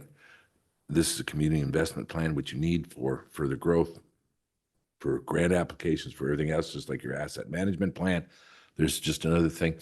I understand if it looks like a duck and smells like a duck, you know what I mean? It's gonna, if there's any type of smell here, I don't see it on the community improvement plan. It doesn't stink at all. This council has been strived to be upfront, honest, and totally clear. So I don't think we're doing anything to the next council, what we're doing here. All right. So I understand your concern, but I don't think it is with this what it is. It's only making the municipality better off in our planning, our asset management, and the stroll that we have done as a municipality and what we've come from into what we've done now. So I understand your concern, but I understand the check here. Just hold on a second, guys. Does this smell? I don't think it does. And it's not so much smell, Mike. It's whether or not we can get it done. I'm not worried about the smell test. It's whether or not we can get it done. And do we task staff with a whole bunch of work and hours to something that doesn't get completed prior to November? And if it doesn't get completed prior to November, there's no guarantees it'll get done in December of 2026, if you know what I mean. So that's the only reason I bring it up is just when I looked at the timeline and the amount of dedicated hours that are going to require to do this, we're going to task staff with trying to get this thing done prior to the next term of council. So they're probably not going to be able to focus on other things, I'm guessing. So that's the only reason I bring it up. So, but I'll wait and see if someone wants to make a motion and then go from there. Go ahead, Bob. I'm just going to say forge ahead. Oh, I think Madam Clerk's got a motion here. So. So through your worship, that would be the council receive for information the report. Further, the council directs staff to issue a request for proposals process in accordance with town procurement policies and procedures to support the preparation of a community improvement plan. And further, that council direct that the project be funded through unused 2025 Atura host agreement funds, subject to staff confirming the use of the funds with Atura. Moved by Councillor Hicks, seconded by Councillor Norrie. Is there any further comments, questions, or concerns with respect to the motion that's on the floor? Seeing none, all in favor of the motion on the floor? Opposed? Motion's carried. Next matter. Financial and IT Services Report, Finance Policies. Whenever you're ready, Nate.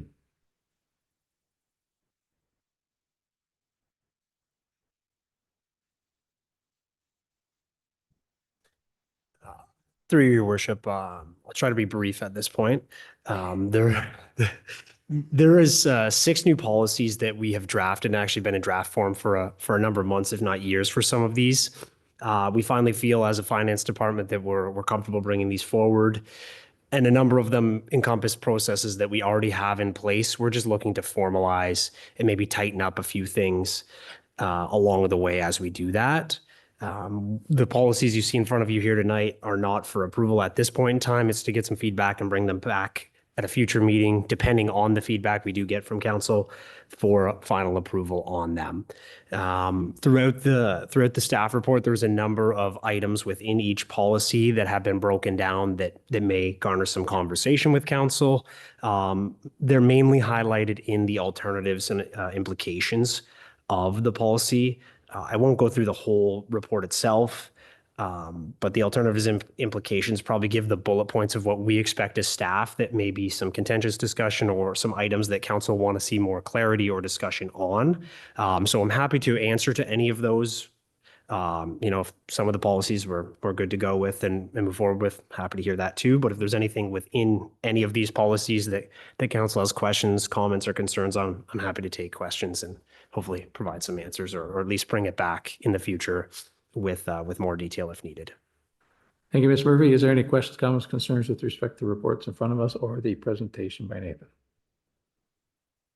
And I know it's a fairly extensive document, but we'll have an opportunity to look through it in the days ahead as well. So We do have a recommendation that council receive for information on the financial and IT services report, finances policy report, and further that council direct staff to bring back finalized policies at an upcoming council meeting.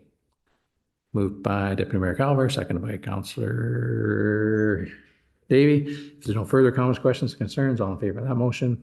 Opposed, motion is carried. Bylaws.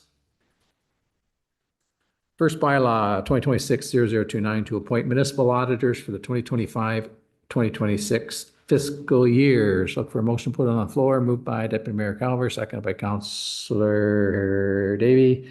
Read it first, second, and finally passed this 10th day of March 2026. All in favor of the motion? Opposed? Motion is carried. Bylaw number 2026-0030, to amend advisory committees. Bylaw number 2024-0076. Motion to put on the floor, moved by Councillor Hicks, seconded by Councillor Davey. Read it first, second, and finally passed this 10th day of March 2026. All in favor of the motion? Opposed? Motion is carried. Bylaw number 2026-0031, to provide for the delegation of certain powers and duties by council. Moved by Deputy Mayor Calver, seconded by Councillor Hicks. Read it first, second, and finally passed the 10th day of March 2026. All in favor of the motion? Opposed? Motion is carried. Bylaw 2026-0032, to authorize disposition of Class 2 lands. Moved by Councillor Hicks, seconded by Councillor Davey. Read it first, second, and finally passed the 10th day of March 2026. All in favor of that motion? Opposed? Motion is carried. Information reports from members. Are there any information reports from members this evening? Seeing none. Inquiries. Do any members of council have any inquiries? Seeing none. Notices to motion. I don't believe we have any notices of motion. New business. I don't think there's any new business. Announcements. Is there anyone that would like to make any announcements? Yep. Thank you, Deputy Mayor Calver. CAO's remarks. Is there any remarks, Mr. Grant, you would like to make this evening? Nothing for me this evening, Your Worship.